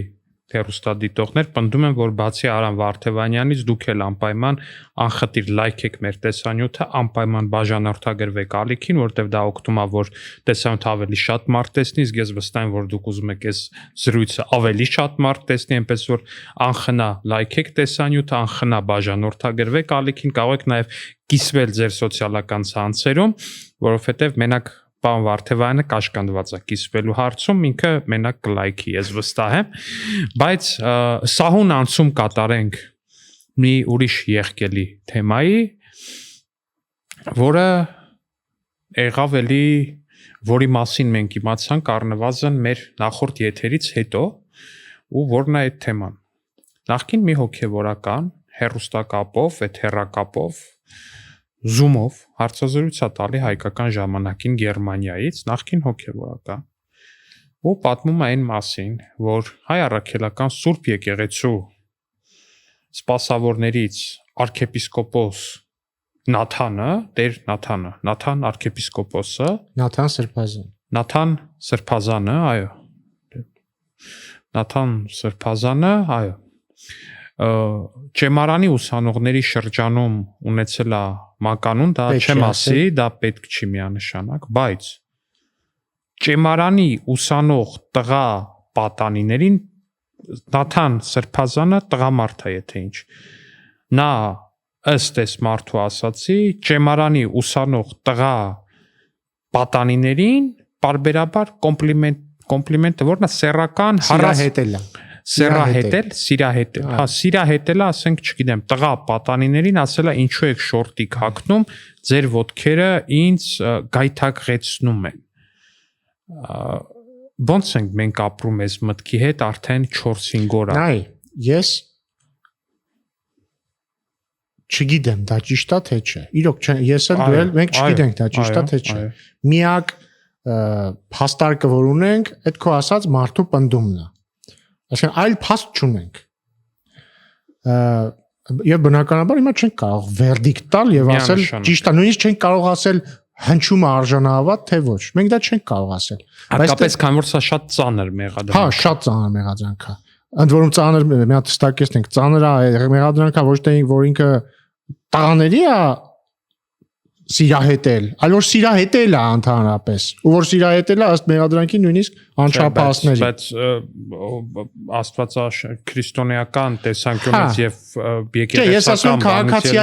իրավական, դա կրկնակի է։ Բայց մի խոսքով, այդ թողենք մի կողմ, մենք դա չգիտենք։ Բայց խնդիրը այստեղ որն է, որ այդ մեղադրանքը հնչել է 5 օր առաջ։ Այդ ձեր ցավը տանեմ, հերքեք գոնե։ Եթե ճիշտ չի, էլի հերքեք լավ, ինչ մենք արժանի չենք դրան, որ մեր եկեղեցին ասի Ժորժ ջան, չէ, սա սուտ է։ Եթե փաստարկներն է լինելու, որ բայց դե մենք խի պետք է հերքենք абսուրդ մեղադրանքները, բա մեր ջանը քարա, որ մենք օրը մեջ абսուրդ մեղադրանքներ ենք հերքում, այդ թվում ձեր։ Մի վարքյան, ախր ցանցում լայն տարածում է գտել տենց մեղադրանք։ Դրա մասին շատ շատերն են խոսում։ Կարելի ասել բոլորը խոսում են դրա մասին, որ հայ առաքելական եկեղեցու arczepiskoposներից մեկը մեղադրվում է տղա պատանիներին սիրահետելու մեջ։ Սրա մասին շատերն են խոսում։ Հիմա հարց. արդյոք չպիտի գոնե մի հատ կարգապահական վարույթ հարուցվի այս հարցով, թեկուզ ոչ հրապարակային։ Ընդունում եմ, թեկուզ ոչ հրապարակային։ Հարուցվի այս հարցով պարզելու համար հնարավոր է տենց բան։ Կա ճեմարանում ուրիշ ուսանած ինչ-որ մի հոգևորական, որը պնդում է նույն բանը։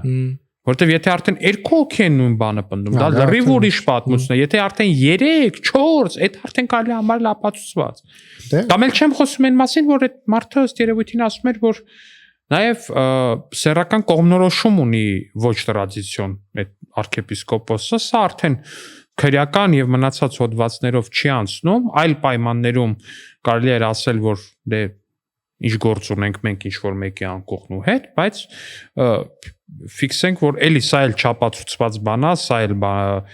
բնականաբար մենք չենք կարող ոչ փաստել, ոչ հաստատել, ոչ երկել, կա sense մեղադրանք, բայց պետքա ֆիքսել, որ առհասարակ arczepiskoposները եւ կուսակրոն եկեղեցականները պիտի անկողին չունենան, նրանց անկողինը պետքա լինի մեկ տեղանոց, որ մի հատ էլ օրիենտացիա բարձվի, էլի, դա բանա տրավանդականա, ոչ ավանդականա։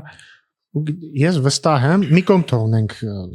Նաթան Սրբազանին, այսինքն ֆիքսեցինք, որ խնդիրը, որ պետքա անդրադառնան առնվազն։ Պիտի երկեն եթե սուտա, կամ պիտի փորձեն բարձել։ Չէ, բայց մի հարց էլ կա, իսկ իրավապահ մարմինները խի չեն այս թեմայով ինչ որ բան։ Ինչո՞ւ մենք պետքա հետաքրքրվենք։ Եվ ես վստահ եմ, եթե իրավապահ մարմինները սկսեն հետաքրքրվել, դա դիտարկվի որպես հերթական բան, քաղաքական ճնշում։ Բայց ես վստահ եմ, որ մեր ընդդիմությունը ցանկացած մանկապիղծի պայման այս եկեղեցու կոնտեքստում չեմ ասում, ընդհանրապես մանկապիղծ, մեկը բարձվի մանկապիղծ է, ապացույցով, զապիսով դրվի։ Եթե այդ մանկապիղծության պահին նաև ասի, օրինակ, չգիտեմ, թաղեմ քեզ Նիկոլ, կասեն սա քաղաքական հետապնդում է։ Ու բան կանեն, ու կասեն աջակցությունն ենք մեզ հայտնում, այսինչ մանկապիղծին, որովհետև սա միանշանակ քաղաքական հետապնդում է։ Իհարկե կասեն։ Հա։ Դե չէ, հենա ափաշկյարը, ասենք տարիներ շարունակ մարդիկ մեզ մեղադրել են, որ այդ Մասիսի համայնքապետ կոչվածը ազատության մեջ է, ասել են վիդեոն կա, որտեղ մարդ են ծեծում, ջարդում։ Խիայց մարդը ազատության մեջ, հիմա եղել է դատավճիռ եւ ու իրենք մի անգամից ասում են սա բան է, քաղաքական բռնաճնշում է, օй, սա բռնաճնշում է, հերո բան արեք։ Մեկը մի հատ տրենդ հիշեցի, էլի, քան խոսում ենք ընդդիմադիրների մասին։ Երբ որ այս ընդդիմադիր գործիչների կոռուպցիայի մասին ենք խոսում, մեկը լինում են, էլի, ինչ որ sense ընդդիմադիր գործիչներ գալիս, ասենք, ասում են կամ մեկնաբանություն են գրում, բա ձեր կոռուպցիան, բա ձեր թալանն է։ Շուրջը ջան, ցույց կտակ իմ $200 միլիոն։ Չէ, 200 Ինչ 200, 100 միլիոնը ցույց կտակ, ինչ 100, 10-ը ցույց կտակ, ինչ 10, մեկը ցույց կտակ, ինչ մեկ կեսը ցույց կտակ եւ տենց շարունակ։ Ասելու են կեսի վրա 250,000 Ես դրան սովորաբար sense եմ պատասխանում, ասում եմ ցույց տվեք իմ օրինական եկամուտներից, այսինքն աշխատավարձ կամ չգիտեմ, այնտեղ իմ մեքենան եմ ծախել նոր, մի խոսքով դրանից դուրս 1000 դրամ ցույց տվեք, ինձ տարեք դատի։ Ընդ որում, նայ էլի, ես ընդ որում դա կարող եմ ասել համ իմ համար, համ հորս համար, որը 90-ականներին է իշխանության եղել։ Ես սրա նույնիսկ կրկնակի ապացույցն եմ, էլի, որովհետև ինչ եմ հորս օրինակը բերում, որովհետև ինքն ու Քոչյանը ըստ էության նույն ժամանակաշրջանում երկուսն էլ եղել են բան բարձրաստիճան պաշտոնյա։ Քոչյանը 90-ից թվից սկսած Ղարաբաղում եւ Հայաստանում տարբեր պաշտոններ է զբաղեցրել, հայրս Հայաստանում տարբեր պաշտոններ է զբաղեցրել։ Հետո էլ ես եմ պաշտոններ զբաղեցրել, այսինքն 20 տարի անց։ Բայց հանրագումարով եթե նայենք, հորս ու իմ զբաղեցրած պաշտոնը երկուսն իրար հետ մոտ 20 տարի անում, Քոչյանն էլ մոտ 20 տարի իշխանության է եղել։ Հարց. ուր են իմ միլիոնները։ Ուր են մեր միլիոնները, ուր են մեր վիլաները, ուր են մեր Հունաստանում վիլա ուներ, չէ՞, թե չուներ, չգիտեմ այդ։ Հունաստանում իհարկե ուներ։ Ուր են։ Ասում եմ կղզի ունեմ, ասում եմ կղզի ունեմ, ուրա կղզիս։ Ունեմ, չունեմ, ասում եմ այդ եկա ասապնյակ ունեմ Հունաստանում ու կղզի էի ասում։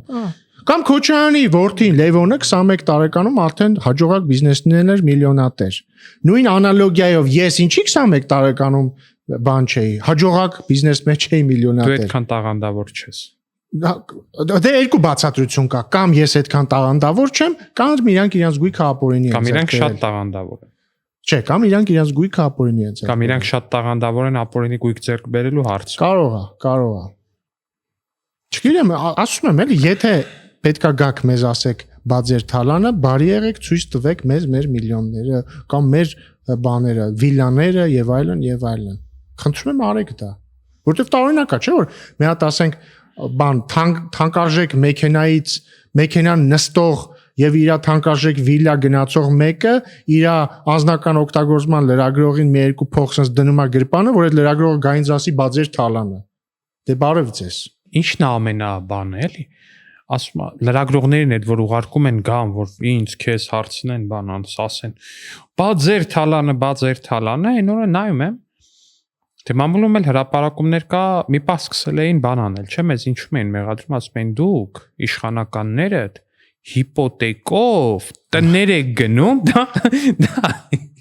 դա եղել է այն բանը, էլի, որ Հայաստանի Հանրապետությունում 50,000 տենց մարդ կամ ընտանիք բնակարան 50,000 բնակարան կառուցվում էր մի տարի առաջ, հիմա նույնիսկ չգիտեմ, հիմա այդ թիվը ավելի մեծ, այսինքն այդ բնակարանները տեր ունեն, ենթադրաբար տենց 40,000-ից ավել մարդ բնակարան է գնել կամ 40,000-ից ավել ընտանիք հիպոթեկով բնակարան է գնել։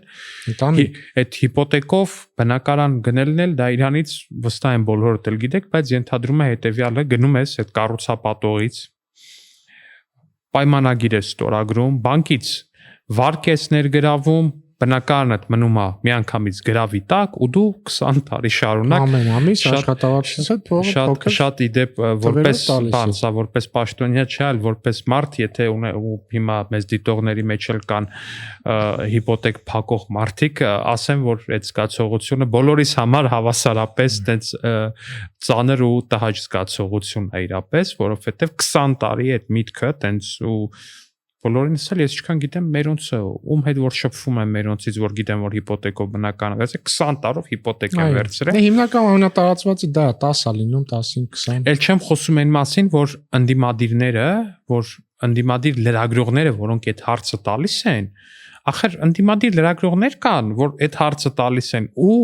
քո կամ մեր մյուս падգամավոր թիմակցի օրինակ կողքի բնակարանը ինքն է հիպոթեկով վերցրել։ Երկուսով падգամավոր ու լրագրող իրար կողքի հիպոթեկով բնակարաններ են վերցրել, բայց ինքը գալիս է։ Բա դուք այդ որ այդ տները գնում եք ու ավելի մեծ, չէ, բայց առավել մեծ տարօրինակություն իրավիճակի այնա, որ այդ լրագրողին էլ փողա տալիս մարդ, որը հիպոթեկով չի գնել իր տունը։ Որը կառուցում է այն շենքերը, որովհետև ինքը հիպոթեկի կարիք չունի։ Ես ես վերջերս ինքը կառուցում է այդ շենքերը։ Ես վերջերս ասել եմ, էլի, սիրելի լրագրողներ, չեք ուզում հետաքննություն անեք, այդ որ ասում եք դուք հիպոթեկով բնակարաններ եք գնում, ասում եք դա որպես վատ բան։ Չեք ուզում հետաքննեք Ռոբերտ Քոչյանը կամ իր ընտանիքը, այսքան տարվա ընթացքում քանի հիպոթեկով բնակարան են գնել։ Գուցե թիվը լինի 0։ Թիվը միանշանակ կլինի։ Օրինակ այն Հունաստանի կղզու վրայի ասաբնյակը հիպոթեկով են գնել, բայց չէ, իհարկե չէ, որովհետև այդ մարդիկ իրանք ուղղակի շատ տաղանդավոր են, հասկանում ես, չափազանց շատ տաղանդավոր են։ Բայց էդի լուրջ եմ ասում, ես օրինակ հետքին, եթե հետքը ուզում եմ ռեաբիլիտացվի ես վերջին խայտարակ հետաքննությունից, առաջարկում անել հետեւյալ հետաքննությունը։ Բայց հետքի մի վարքյան էս մոռացանք ասենք, ինձ օրինակ շատ են հարցնում, ասում են այդ հետքին փող եք տվել, որ այդ ամեն ինչը տպի, որովհետև դա ոնց որ ձեր գովազդն էր, բոլորիդ համար ասեմ, չէ, չենք տվել։ Բայց նա ինչ եմ առաջարկում հետքին, անել հետաքննություն, վերցնել օրինակ այսօրվա պաշտոնյա եւ վերցնել նախկին պաշտոնյա, ընդ որում նույն պաշտոնյաներին, այսինքն վերցնել ինձ եւ չգիտեմ, նախկին ԱԺ փոխնախագահ։ Չեմ, ահա չեմ տալի իմ Շարմազան։ Տարբեր ԱԺ փոխնախագահները, ինչ որ մեկին, քեզ կամ այլ падգամներ, ասենք, չգիտեմ, բանին, ասենք, էկոնոմի Պապոյանին վերցնեն եւ նախկին էկոնոմիկայի նախարար, ասենք, բանին։ Ով էր նախկին էկոնոմիկայի նախարար։ Մի խոսքով, պետք այսօրվա նախագահին դու վերցնեն ու Գագիկ Խաչատրյանին։ Ու տեսնեն, քանի հիպոթեկով Վարչապետի ընտանիքը ու Սերժ Սարգսյանի ընտանիքը, Ռոբերտ Քոչյանի ընտանիքը։ Ու տեսնեն, չեմ էլ ասում, կարողությունները համեմատեն ով ինչքան փող ունի կարողություն, չէ։ Զուտ նայեն, ով է հիպոթեկով բնակարան քանի հատ գնել, բայց տեղ ասում եմ, ով որ շատ հիպոթեկով գնա բնակարան գնել, դա պետքա վկայի իր աղքատության մասին, ոչ թե արհեստության։ Հուսով եմ հետքի այդ մոմենտը թարս չի անի, էլի, չի ասի օրինակ էս թալանչիները հիպոթեկով բնակարան են գնել, իսկ Սուրբ Քոչյանենք ոչ մի հատ հիպոթեկով բնակարան չեն գնել։ Ես այդքան վստահ չէի լինի, որ տենց չի անի հետքը, որտեղ դե տեսնենք, հետքի այս խմբագրակազմը հաշվի առնելով շատ հավանական է, որ ամենայն հավանականությամբ հենց այտենց էլ կանի, որովհետև դա ուղղակի ֆանտաստիկայի ժանրից է, էլի, այդ ամեն ինչը։ Վաղ մեզ նաև որ տպավորություն չստեղծի, որ անընդհատ խոսում ենք այլ մարդկանց մասին եւ քննադատում ենք իրանց, չնայած տենց էլ անում ենք, դե հիմա է դա քաղաքականությունը։ Ես առաջարկում անցնել լավ թեմաների։ Եվ այս շաբաթ մի շատ լավ բան է տեղի ունեցել, ես նույնիսկ չեմ վախենա ասել, որ պատմական բան է տեղի ունեցել։ Ադրբեջանի նախագահը հայտարարել է, որ Ադրբեջանը հանում է բոլոր սահմանափակումները դեպի Հայաստան բեռնափոխադրումների համար եւ որ առաջին նման բեռնափոխադրումն է Ղազախստանից հացահատիկ, որը գալու է Հայաստան, ոնց է գալու, Ղազախստանում կա Ակտաու Կասպից ծովի նավահանգիստ, Ակտաուից նավով կգնա Բաքու, Բաքվից երկաթգծով կգնա Թբիլիսի, Թբիլիսիից կգա Երևան։ Ինչի կգնա Բաքվից Թբիլիսի նոր Երևան, որովհետև Ադրբեջանի եւ Հայաստանի միջև երկաթգիծը դեռ ամբողջական չէ, այսինքն հատվածներ կան, որ չկա այդ երկաթգիծը, էլի մի շատ բարձ պատճառով, որովհետև ժամանակին օրինակ Մեղրիի երկաթգիծը որպես մետաղի ջարդոն են հանել, Իջևանին էլ չի աշխատում, այսինքն չկա։ Բայց սա ոչ մի կապ չունի Ռոբերտ Քոչարյանի ունեցված կետ։ Հանկարծ նման բան մտքերով հիպոթեկ չունենալու հետ որևէ կապ չունի։ Բայց այդտեղ լավ այդ կարևոր չի։ Մեխը որն է, որ առաջին անգամ մեր անկախություն, այսքան անկախության չէ, լավ,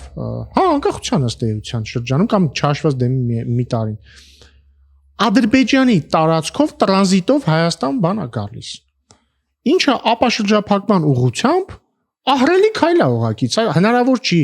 այս իրավիճակի, այս իրադարձության դերը գերա գնահատել։ Ընդ որում ինքը կարևոր է ոչ միայն այն առումով, որ մենք փաստացի ապաշրջափակման ուղղությամբ առաջին քայլն է, այլ նաև հացահատիկը դե ինքը ինչ է, ինքը ստրատեգիական ապրանք է հացահատիկը։ Պարենային անվտանգության առաջին բաղադրիչն ամենաառաջին։ Եվ մենք հիմա հնարավորություն ենք ստանում դիվերսիֆիկացնել, այսինքն առաջ եթե մի տեղից կարող էինք ստանալ հարմար գնով, հիմա երկրորդն ավելանում։ Իհարկե, այստեղ ընդդիմությունը ոնց է այն նույն ընդդիմությունը, որ ինչպես ֆիքսեցինք, մանկախ բղծին բռնեն կասեն քաղբանտարկյալա, այդ նույն ձև նույն ընդդիմությունը հաջողացրեց բերել ըստ իրենց տրամաբանական փաստարկներ, թե սա ինչ վատ բան է։ Եվ փաստարկներից առաջինը հանճարեղ ավակի, ասում են այսպեսով մենք կախվածություն ենք ձեռք բերում Ադրբեջանից։ Ինչը նախ ինչի աբսուրդային փաստարկ, որտեվ տրամաբանական կլներ գիտես երբ որ մեր մյուս ավանդական ճանապարհը գոյություն չունենար հացահատիկի, այսինքն մեկը փոխարինենք մյուսին, տրամաբանական կլներ, բայց եթե դու ունես մի բան, հավելյան ունես երկրորդը, դա իբնե չի կարող լինել կախվածություն։ Դա նույնն է, ոնց որ ասես, ես վաղվանից դառնում եմ բուսակեր, որպեսզի կախվածություն չունենամ մսից։ Չէ, աստծո սիրուն, եթե չես ուզում ինձ ուտել մի կեր, բայց չես ունենա կախվածություն մսից, որտեղ այդ բուսակերությունը միշտ կա ու կա։ Հաջորդ բանը, այս երեք ազգային ժողովում հնչեց այսօր, չէ երեք։ Դեր դաշնակցական պատգամներից մեկը ասում է, մենք կողմ ենք ամբողջական եւ միաժամանակյա ապաշրջափակմանը։ Էլի այդ փաստարկը տրամաբանական կլներ են դեպքում, եթե հիմա Հայաստանի տարածքով մի բան տարանցվեր դեպի Ադրբեջան, եւ մեր համար բան բացված չլներ, ասեն այդ դեպքում կարողանային ասել ինչի ենք մենք առաջինը դա անում։ Բայց հիմա հակառակն է ոնց որ թե ինչ խնդիր կա։ Ու ամենակարևորը, երբ որ Վաշինգտոնի օգոստոսի 8-ի հռչակագիրը ստորագրվեց, իրանք ինչ էին ասում։ Ասում են սա միակողմանի զիջում է, մեր համար ոչ մի բան չի բացվելու։ Ասում են մենք տալու ենք Սյունիքով միջանցք, այդ առանձին թեմա է, որ ոչ մեկ միջանցք չի տալիս, դա ճանապարհ է մեր սուվերենության ներքո, խոսել ենք նախկինում, չվերադառնանք դրան։ Ասում են մեր համար ոչ մի բան չի բացվելու։ Եվ անցավ 2 ամիս զարմանք, բարձում է մեր համար բան բացվում է, բայց չէ մենք կախվածության մեջ ենք ընկնում։ Ուսից ամեն անգամ են էլի անում։ Եթե հիշացնես իրանց խոսածածները, տարվա սկզբին ասում էին պատերազմ է հեսա ալնել, Սյունիքը հեսա գրավելու է, հիմա ասում են դե լավ ինչ է, ինչ ոչ մի բան չենք ստանում։ Հա, գալիս է այդ հացահատիկը, բայց յանի ինչ, հա, ինչ։ Դե ես վստահ եմ, որ վաղը ասենք եթե մեր լիակատար ապաշրջափակումը տեղի ունենա, ասենք Թուրքիայի սահմանն էլ բացվի, բան, իրանք ասել են, հա դե ինչ, հա բա, բայց ինչի է սահմանը բացվել, բայց օրինակ ասենք, չգիտեմ, ինչ կասեն։ Կասեն, բայց կիլոմետրաժը մի քիչ երկար չի դեպի բան, Թրաբզոն։ Մետենց է։ Չէ, այդ ժամանակ ասելու են, որ հիմա մեր տնտեսությունը քանդվում է վերջ, արդեն ամեն ինչ վերջացավ։ Կասեն ու հետո այդ տարի, երբ որ մեր հնան էլ ավելի արագ սկսի աճել, կասեն բայց ինքը բավարար արագ չէ, կասեն սա փուչիկա, որը պայթելու է։ Հա, կասեն փուչիկա, որը պայթ։ Ոնց որ հիմա, ոնց որ մեր իշխանություն գալուց արդեն անցել է 7 տարի, 7 տարի աճ ենք ունենում, 7 տարիա փուչիկա։ 7 տարիա փուչիկա ու իրականությունը որն է, սակայն իրականությունն է նա, որ բարբերաբար փորձում են մեր բոլոր ձեռքբերումները վերագրել մեզնից անկախ ինչ որ պատճառների, ասում են դե երկնի շաչ ունեք, որտեվ Ուկրաինայում է պատերազմ։ Դե տնտեսությունը զարգանում է, որտեվ ռուսներն են գալիս, որովհետև այս մեկնա, որովհետև այն մեկնա, որովհետև այն մեկնա, բայց կներեք էլի, եթե տենց բարբերաբար ինչ որ պատճառներ կան, որ այդ տնտեսությունը զարգանում է, իսկ ահա խնդիրը չէ, այլ բանը, պատճառը այն է, որ այդ բոլոր պատճառները պետությունը կարողանում է այնպես անի, որ այդ բոլոր պատճառներից պետությունը մաքսիմալ կամ մաքսիմալին մոտ կամ գոնե բավարար չափով օգուտ քաղի, որտեվ դա է պետական հմտությունը նաև դու տենց իզոլացված վակուումի մեջ չես ապրել, չես ապրում ու չես ապրելու որպես պետություն, այսինքն չկա աշխարհում պետություն, որը նու կա մի հատ է Հյուսիսային Կորեան, այն էլ ոչ այդքան էլի այդ աստիճանի վակուումի մեջ էլի շփում ունի, բան ունի։ Ամեն դեպքում դու տենց վակուումի մեջ երբեք չես ելնել, բա ամբողջ աշխարհի բաներն էլ ազդում են քո վրա։ Բա կներեք հազար ներողություն Այդ ոնց է ստացվել, որ մենք եկել ենք ու ստանձնել ենք պետության ղեկը, ունենալով ռազմական բյուջե ընդամենը 460 միլիոն որպես այդպեսին դոլար։ 460 միլիոն դոլարով ստանձնել ենք պետության ղեկը ու ռազմական բյուջեն դարձրել ենք 1 միլիարդ 600 միլիոնից ավելի։ Մենք նայեք էլի այս ինչ թիվ է։ Մի հատ այս թվի մասշտաբը խնդրում եմ ձեզ հասկացեք ուղղակի։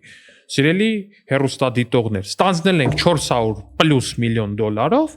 դարձրել ենք միլիարդ 600 պլյուս միլիոն։ Սա ուղղակի կոսմիկ մի բան է, էլի։ 7 տարվա մեջ, հա 7 տարվա մեջ միլիարդ 200 միլիոնով ռազմական բյուջե ենք ավելացրել։ Հələ մեկն ու մեկը ավելացնեիք, էլի։ 500 միլիոն ավելացնեիք, լավ։ Չեք ավելացրել։ Ռոբերտ Քոչարյանը ստանձնել է երկրի նախագահությունը 98 թվականին Ադրբեջանի հետ ռազմական բյուջեի դիսբալանսը եղել ընդամենը 11 միլիոն ԱՄՆ դոլար ու հանձնել է երկրի նախագահությունը, երբ որ այդ դիսբալանսը եղել է միլիարդ 600 միլիոն։ Բայց հակադարձ համեմատականությամբ իր անձնական եւ ընտանեկան բյուջեն աճել է։ Այո։ Հակադարձ համեմատությամբ ինքը sense ինչքան այնի չի աճել, այնի աճել է։ Բանը էլի այդ ինչքան sense մի բան կա Ադրբեջանում ռազմական բյուջեներ աճում, իսկ Հայաստանում այդ տարիներին ռազմական բյուջեն չէր աճում, բայց բուրըն սկսել էր արդեն նշмарվել երիտասարդ Քոչարյանների բիզնես տաղանդը։ Իդեպ նաև ես կարծում եմ մենք անարդար չպետք է գտնվենք եւ պետք է նաև մատնանշենք Սերժ Սարգսյանի ընտանիքի բիզնես տաղանդը իր փեսան ոչնչով չի զիջում Քոչարյանի որդիներին իր բիզնես ջիղով ինչու ոչ նաև լրջությամբ։ Ես ինչքան ժամանակ ուզում եմ մի բանի մասին խոսամ, էլի։ Այս կտորը նաև հիմիկվանից ասեմ, որ կտրելու եմ ու դնեմ իմ մեջ։ Հիմիկվանից չնեղանաս։ Շատ լավ։ Սերժ Սարգսյանը սրանից մի ամիս առաջ էր երևի հարցազրույց էր տալի կամ ճեպազրույց էր տալի, ասում է դե կա իշխանափոխության երկու տարբերակ։ Հա, ճիշտ է։ Մեկը որի տարբերակ, մեկը Նեպալն էր, երկրորդը որն էր։ Երկրորդը իրանց առաջարկած impeachment-ը։ Երկրորդը իրանց առաջարկած impeachment-ը, ասում է կամ Նեպալի պես պետք է լինի, կամ պետք է լինի մեր առաջարկած impeachment-ով։ Հիմա ուրեմն ես վստահ եմ, որ մեծ դիտողները գիտեն, որ Նեպալում այնտեղ իշխանափոխություն, հեղափոխություն եւ այլն այնտենց բաներ ա եղել, որ ուղեկցվել են նաեւ որոշակի բռնությամբ, այո, չգիտեմ, միակողմանի, երկկողմանի, դա էական չի։ Նախարարներ, բան ինչ որ ծեծում էին։ Հա, նախարարներին ծեծում էին փողոցներում, առնվազն դա տեսանելի է, բայց ես վստահ եմ, որ մեր հեռուստադիտողների մեծ մասը չգիտի դա ինչ է։ Ուրեմն, միջև այդ շարժումը հեղափոխական Նեպալում կոնկրետ հեշթեգ ա եղել սոցիալական ցանցերում Nepo Kids։ Դա այդ հեշթեգը դրել են թե աղքատ երեխեքը, օրինակ Բաքվում ֆուտբոլ են խաղացել, թե բան, ու այդ հեշթեգը դրել են նաև հարուստների երեխեքը, իսկ հարուստները Նեպալում շատ դեպքերում եղել են պետական պաշտոնյաներ, նախարարներ, այնտեղ այլ պաշտոնյաներ եւ այլն, ու ստացվել է նենց, որ այդ պետական պաշտոնյաների երեխեքի նկարները եղել են տենց կներեք կոտարածին բառի համար ultra luxury, էլի, տենց, չգիտեմ, անձնական ինքնաթիռներ, տենց Gucci-ներ, չգիտեմ ինչեր, վիլաներ, թանկարժեք մեքենաներ եւ այլն, ու զումերները, այս նոր սերունդը, որը որ մեր սերնդից հետո է եկել, սիրելի Ռուբեն, ինքը այդ ամեն ինչ տեսնելով իր մեջ այդ անարդարության շատ մեծ զգացում է արդարացել։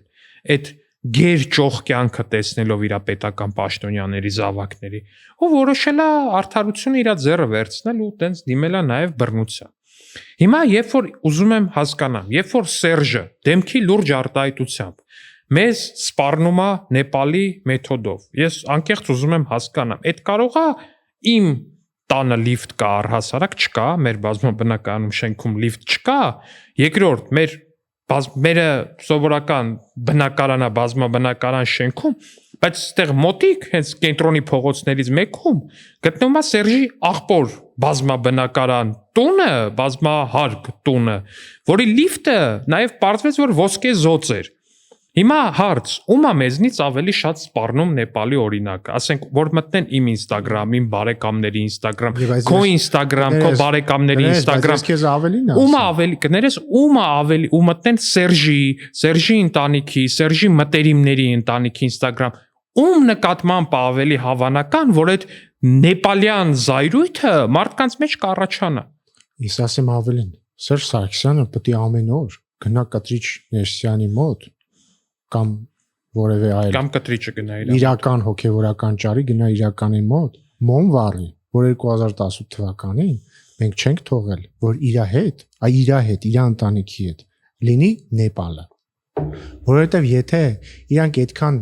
սիրում են ասել մեզ եկաք սև սպիտակ արեցիք, ոչ, մենք եկանք սիրո եւ համերաշխության հեղափոխություն արեցինք։ Ու եթե մենք չանեինք սիրո եւ համերաշխության հեղափոխություն,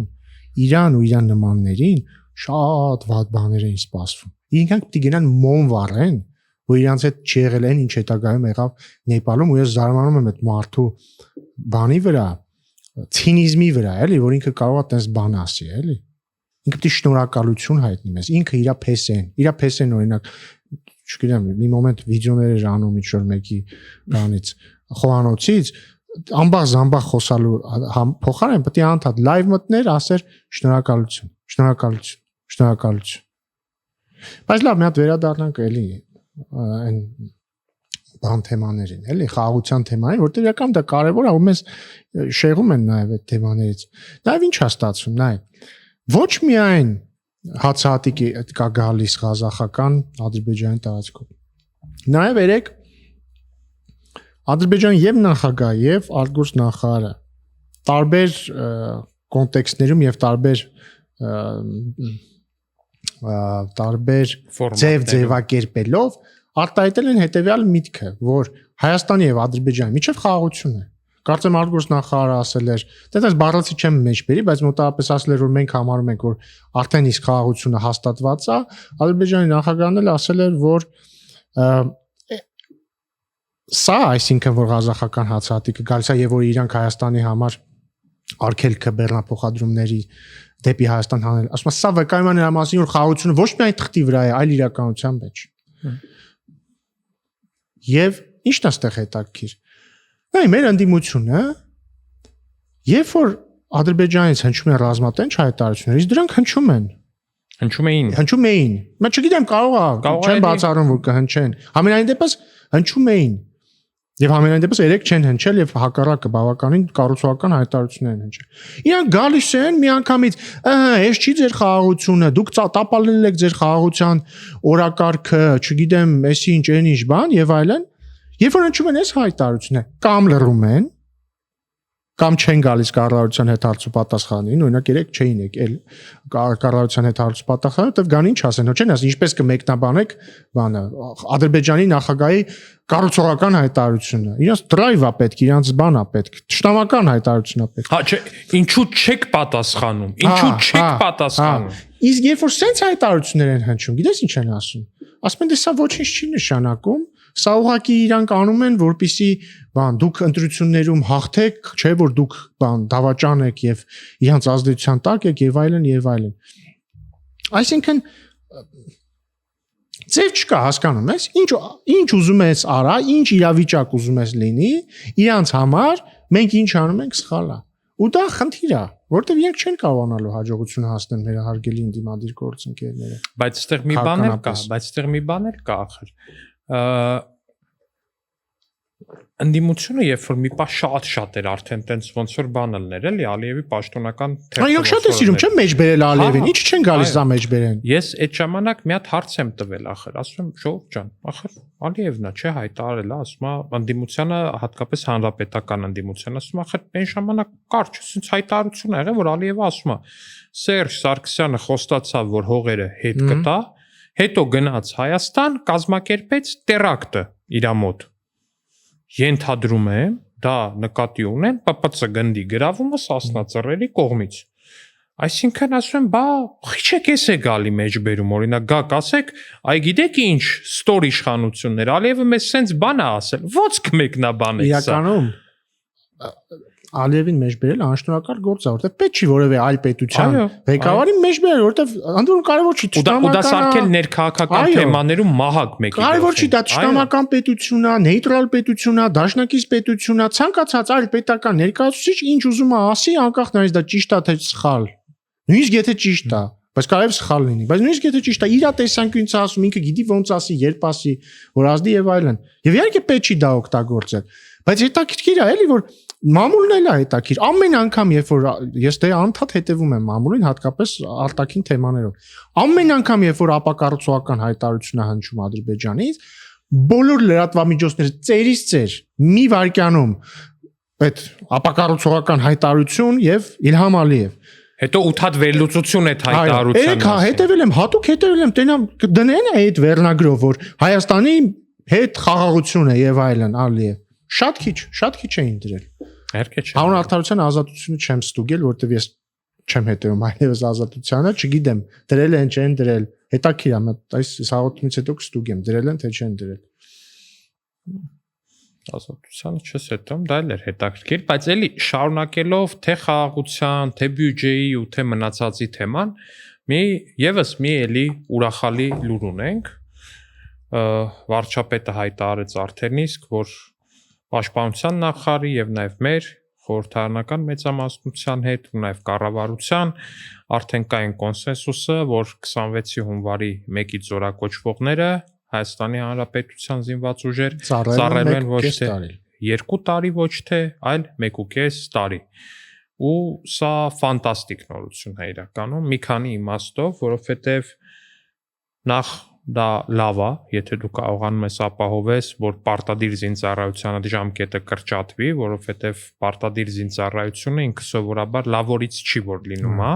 Դա նշանակում է, որ դու չունես այնքան պայմանագրային զինծառայող, որ կփակեր քո կարիքներ ու ստիպված պարտադիր զինծառայություն ես մտցնում։ Ու նաև նշանակում է, որ քո անվտանգային իրավիճակը ես գնահատում լարված։ Այո, նաև անվտանգային իրավիճակը տավատ, բայց մենք ժամանակի ընթացքում կարողացանք հասնենք նրան, որ պետական ծրագրերով, որոնք որ Պաշտպան հայրենիացը մասնավորապես տվեց մեզ այն հնարավորությունը, որ մենք կարողանանք անել այս կարևորագույն ռեֆորմը ու մեր 2021-ի կարևորագույն նախընտրական խոստումներից մեկը։ Օրինակ, ես հիշում եմ մեր ծառայությունը, իմ ծառայությունը 2 տարի տևողությամբ ու դա շատ երկար էր։ Հանուն անկեղծության 2 տարին կտրվել քո միջավայրից, լինել ուսանող, ուսանողություն դասերից կտրվել, քո միջավայրից կտրվել, դա չափազանց բան է, ինքը ծանր է։ Շատ դեպքեր եմ ես անձամբ գիտեմ, թե ծառայակիցների մասով, թե նաև այդտեղ քաղաքացիական կյանքում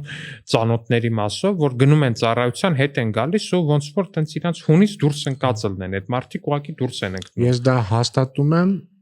նաև իմ փորձով, որովհետև ես նույնիսկ դուք այն տարեկանում ես գնացել ծառայելու 20։ Իսկ ես գնացել եմ թե 21 չեմ հիշում։ Իսկ ես գնացել եմ 22 տարեկանում, գրեթե 23, համարյա 23։ Ընդ որում գնացել եմ 1 տարի Լոնդոնում եւ 1 տարի Լեհաստանում սովորելուց հետո։ Եվ ես շատ ավելի դուրս էի ընկել իմ կյանքի բնական ընթացքից, բնականաբար չեմ փոշմանում,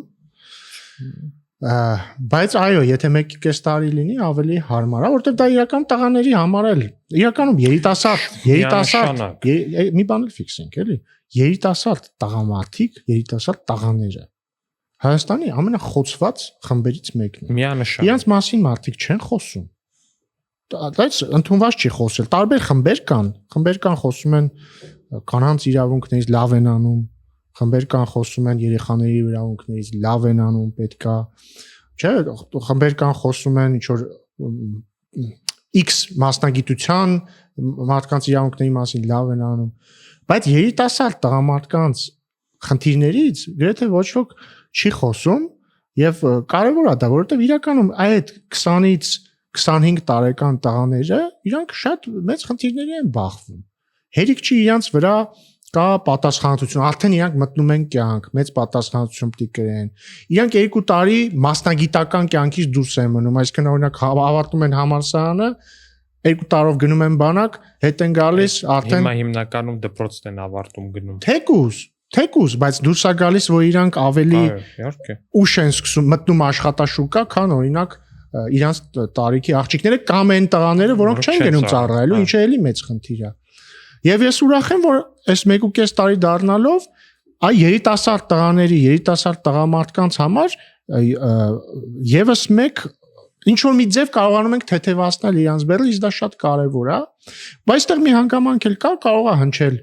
մտահոգություն, որ բա ոնց է լինելու, բա պոստերը պահելու համար մարտերիքելու է, թե չէ, դու արդեն ասեցիր, որ դա լրացվում է ըստեյության պայմանագրայիններով, նշեցիր պաշտպան հայրենիացը, ինձ էլ ես նաև շատ հետաքրքիր էր սա, ես պաշտպանության նախարարի հետ եմ խոսել, իրեն հարցրել եմ, այ դու ինչպես ես ինչ հակապաստարկ ունես սրան, որ ասում են, բա ոնց է մարդուժի խնդիրը ոնց է լուծում, ինքը ինձ ասում է մոտավորապես ամեն տարի մոտավորապես 1/4-ը զորացրվողների չի զորացրվում, մտնում է, այսինքն որ պիտի զորացրվի, իրանք մնում են պայմանագրային։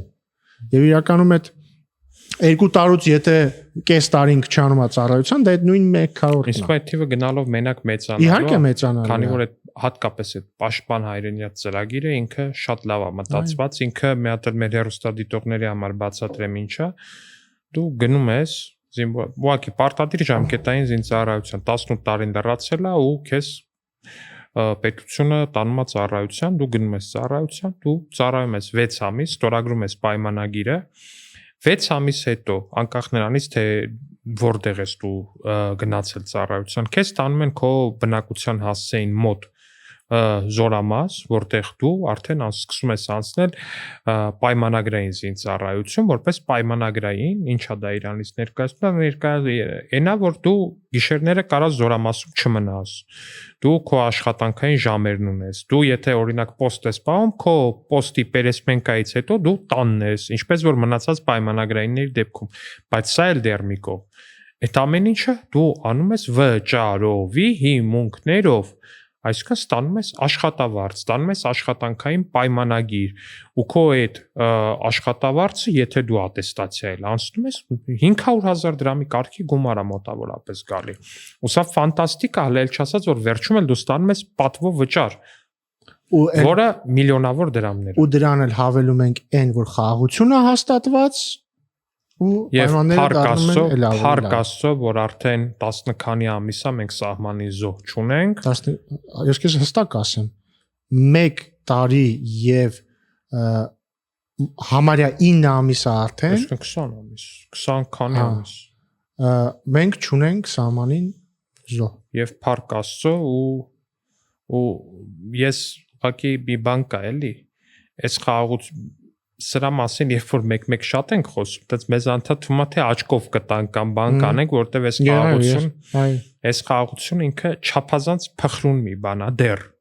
առնվազն դեռ, ինքը չափազանց փխրուն է ու մենք նենց ենք իրան փայփայում, ոնց որ չգիտեմ, ոնց որ մեր երեխեն լինի, ոնց որ մեր համար շատ թանկ ու ամենաթանկ մի բան է ու հաճախ երբ որ տենց կար չեն բաներ էր լինում, որ այն մյուս կողմից շատ ապակառուցողական, շատ հաճախ ոչ այնքան հաճելի ու բան հայտարարություններ էր գալի ու մեզ բան էին անում, էլի ասում էին, արա, էս չեք դուք, այդ խի չեք պատասխանում, այդ խի չեք այդ սրացմանը, այտենց կրկնակի սրացումով պատասխանում բան, ու մենք շատ դեպքերում sense ատամներս կրճտացնելով դաժե այդ մեզ այդ պատասխանի կոչանող վայեն դիմադիրներին չէինք արձագանքում, ու այտենց ինչ որ մի պահ էր գալի, ասում ենք, տենաս սրանք մի օր գոնե իրանց ուղեղում կհասկանան, թե ինչի չենք անում, բայց հիմա ես հուսով եմ, որ հիմա արդեն լիաթոք կարանք ասենք, թե ինչի չէինք անում ու ինչի էինք շատ դեպքերում շատ բաների վրա աչք փակում, շատ դեպքերում օրինակ բաներ կար, որ ընդհանուր միջև շատ տհաճ բաներ կար, որոնց օրինակ պատասխան չի հնչել, բան չի հնչել, բայց ինչի համար, որ մենք կարողանանք այսօր ասենք, որ 20 ամսից ավել Հայաստանի Հանրապետության սահմանին Հայաստանի զինվոր չի զոհվել։ Ու այս խաղաղությունը, ընդհանրապես խաղաղությունը ոչ թե անարգանքը արդեն իսկ թափված արյան, այլ բացառումը ապագա արյան թափվելու։ Եվ դրանով իսկ հարգանքա նախորդ Այո, ու մենք ամեն խաղաղ օր նշանակում է չթափված արյուն։ Եվ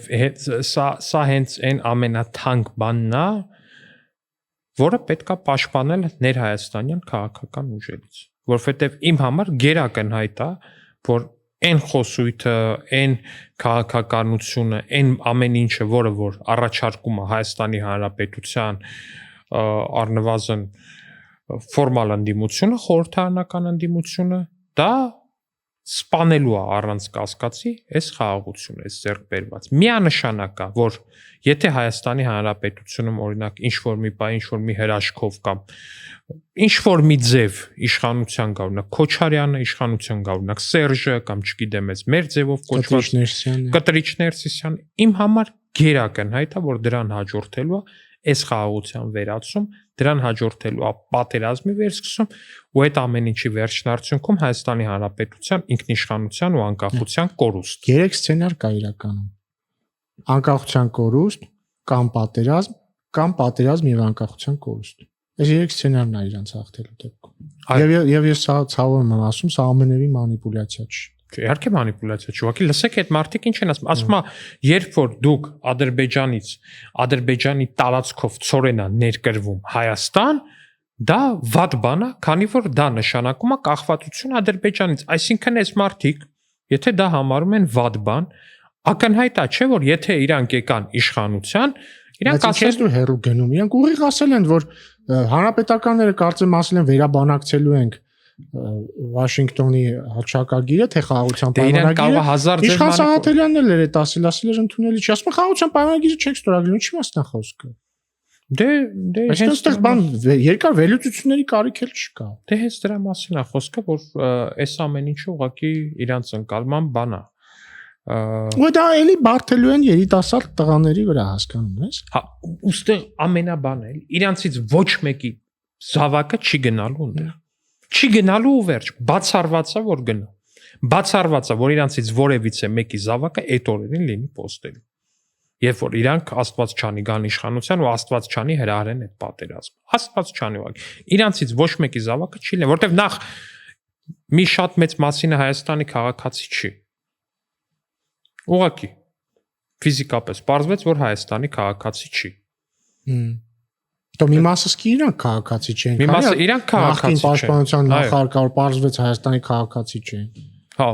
պաշտպանության ու գալիս են բան են անում, չէ՞։ Ազգայնականության դասեր են տալի մարդիկ, որ պաշտպանության նախարար, ասենք բան չէ, էլի, ամենայն հարգանքով ոլորտի նկատմամբ, բայց չգիտեմ, գյուղատնտեսության նախարար չէ, որ դե ասես դե լավ, դե հիմա հայազգի մարդա, լավ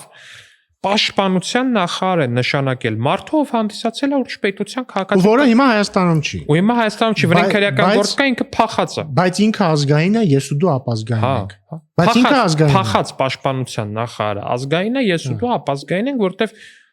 հերոսական նշանակում, ասենք հերոսը կար նմանատիպ հերոսական նշանակում։ Փախած պաշտպանության նախարար ասիր, հիշեցի, մի հատ ուրիշ փախած պաշտպանության նախարար կա, բայց ընդ որում փախած բառից երկու իմաստներով, էլի, հեռացած եւ փախած։ Եվ փախած։ Սա քննադատում էր, որ 6 ամսով կրճատվում է ծառայությունը, էլի ասում էր սա թուրք-ադրբեջանական եւ այլն, բայց գիտես հետաքրիր որն է։ կառավարության ծրագրի մեջ սա ներառվել է, երբ որ ինքը պաշտպանության նախարար էր 2021 թվականին։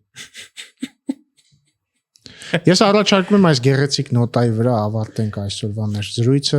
բայց ուղղակի ստեղ ինձ մի նորություն վարկեցին։ Սա շատ հետաքրքիր է, այ դրա վրա կառաջարկեմ ավարտենք, թե չէ, էլի այդքան գեղեցիկ էլ չի ստացվի, իհարկե, բայց իմացանք, որ վաղար շաբաթում դաշնակների տեխնացու Սակուլիկը, համայնքապետի տեխնացու Սակուլիկը վաղար շաբաթում հայտարարել է, որ ինքը բանավեճից հրաժարվում է, քանի որ դա համարում է շոու եւ ժամանակի անիմաստ վատնում։ Ես ուզում եմ Սակուլիկին, Հարգարժան Սակուլիկին տեղեկացնել, որ այո, բանավեճը շոու է, ամբողջ իմաստը, որ բանավեճի, իրեն որ ինքը շոու է, բայց որը նաև ինֆորմատիվ շոու է, որում տեխնացուները ներկայացնում են իրենց ծրագրերը։ Բայց մյուս կողմից էլ ես շատ նախ իմ կարծիքով աբսուրդ է, որ մարդը համայն ղեկավարելու հայտ ներկայացնի, բայց բանավեճից վախենա։ Դե եթե իր ղեկավարները վախենում են, ինքը չպետք է։ Դե հա, լավագույն ավանդույթներն է։ Քոչյանի տեխնացունը ակնհայտ է, որ ոնց Քոչյանն է վախենում, ինքն էլ տենց պետք է վախենա, մի ժամանակ էլ Սերժի թիմում էր տենց մանր-մանկլավիկական գործեր անում, Սերժն էլ է վախենում, հետեւաբար ինքն էլ պետք է վախենա, բայց ստեղ մի նյուանս կա էլի։ Եթե ինքը գնար այդ բանավեճին, դու պատկերացնում ես ինքը լինելու էր մի տարածքում, որտեղ կան լրագրողներ եւ տեսախցիկներ, իսկ հիմա բանավեճը թողելու էր ինչ-որ բայի ու փորձելու էր գնար այդ տեսախցիկների ու լրագրողների մուտքը արգելակեր տաղավար։ Բայց մյուս կողմից էլ կարող է ինքը Տարոն Մարկայանից սովորել է բանավեճի արվեստը։ Չէ՞ որ Տարոն Մարկայանը մեր քաղաքական պատմության պերճախոս քաղաքական գործիչներից մեկն է, չէ՞։ Վերջ-վերջո գիտությունների տեխնացու։ Այո, եւ իր ելույթներով աչքի տեխնացու հանդիսանում ես։ Ոչ, եւ ինքը ելույթներով աչքի ընկել ազգային ժողովում գիտեցնում ես ամեն հարցին գրանցում, ելույթ ունենում։ Դե այդ բառը մասա փրկվել ենք, էլի, որ չի եկել այդ բանավեճը։ Հետաքրքիրը գիտես որն է, ինչ-որ մեկը ասել էր, դե Տարոն Մարկայանն էլ ինչ-որ գործեր կա, չէ՞ իր վրա, մեղադրյալ է, թե բանը, ասում կամ մեղադրյալ է, կամ ապօրինի գույքով, ասում են Տարոն Մարկայանին փորձում են լրացնել։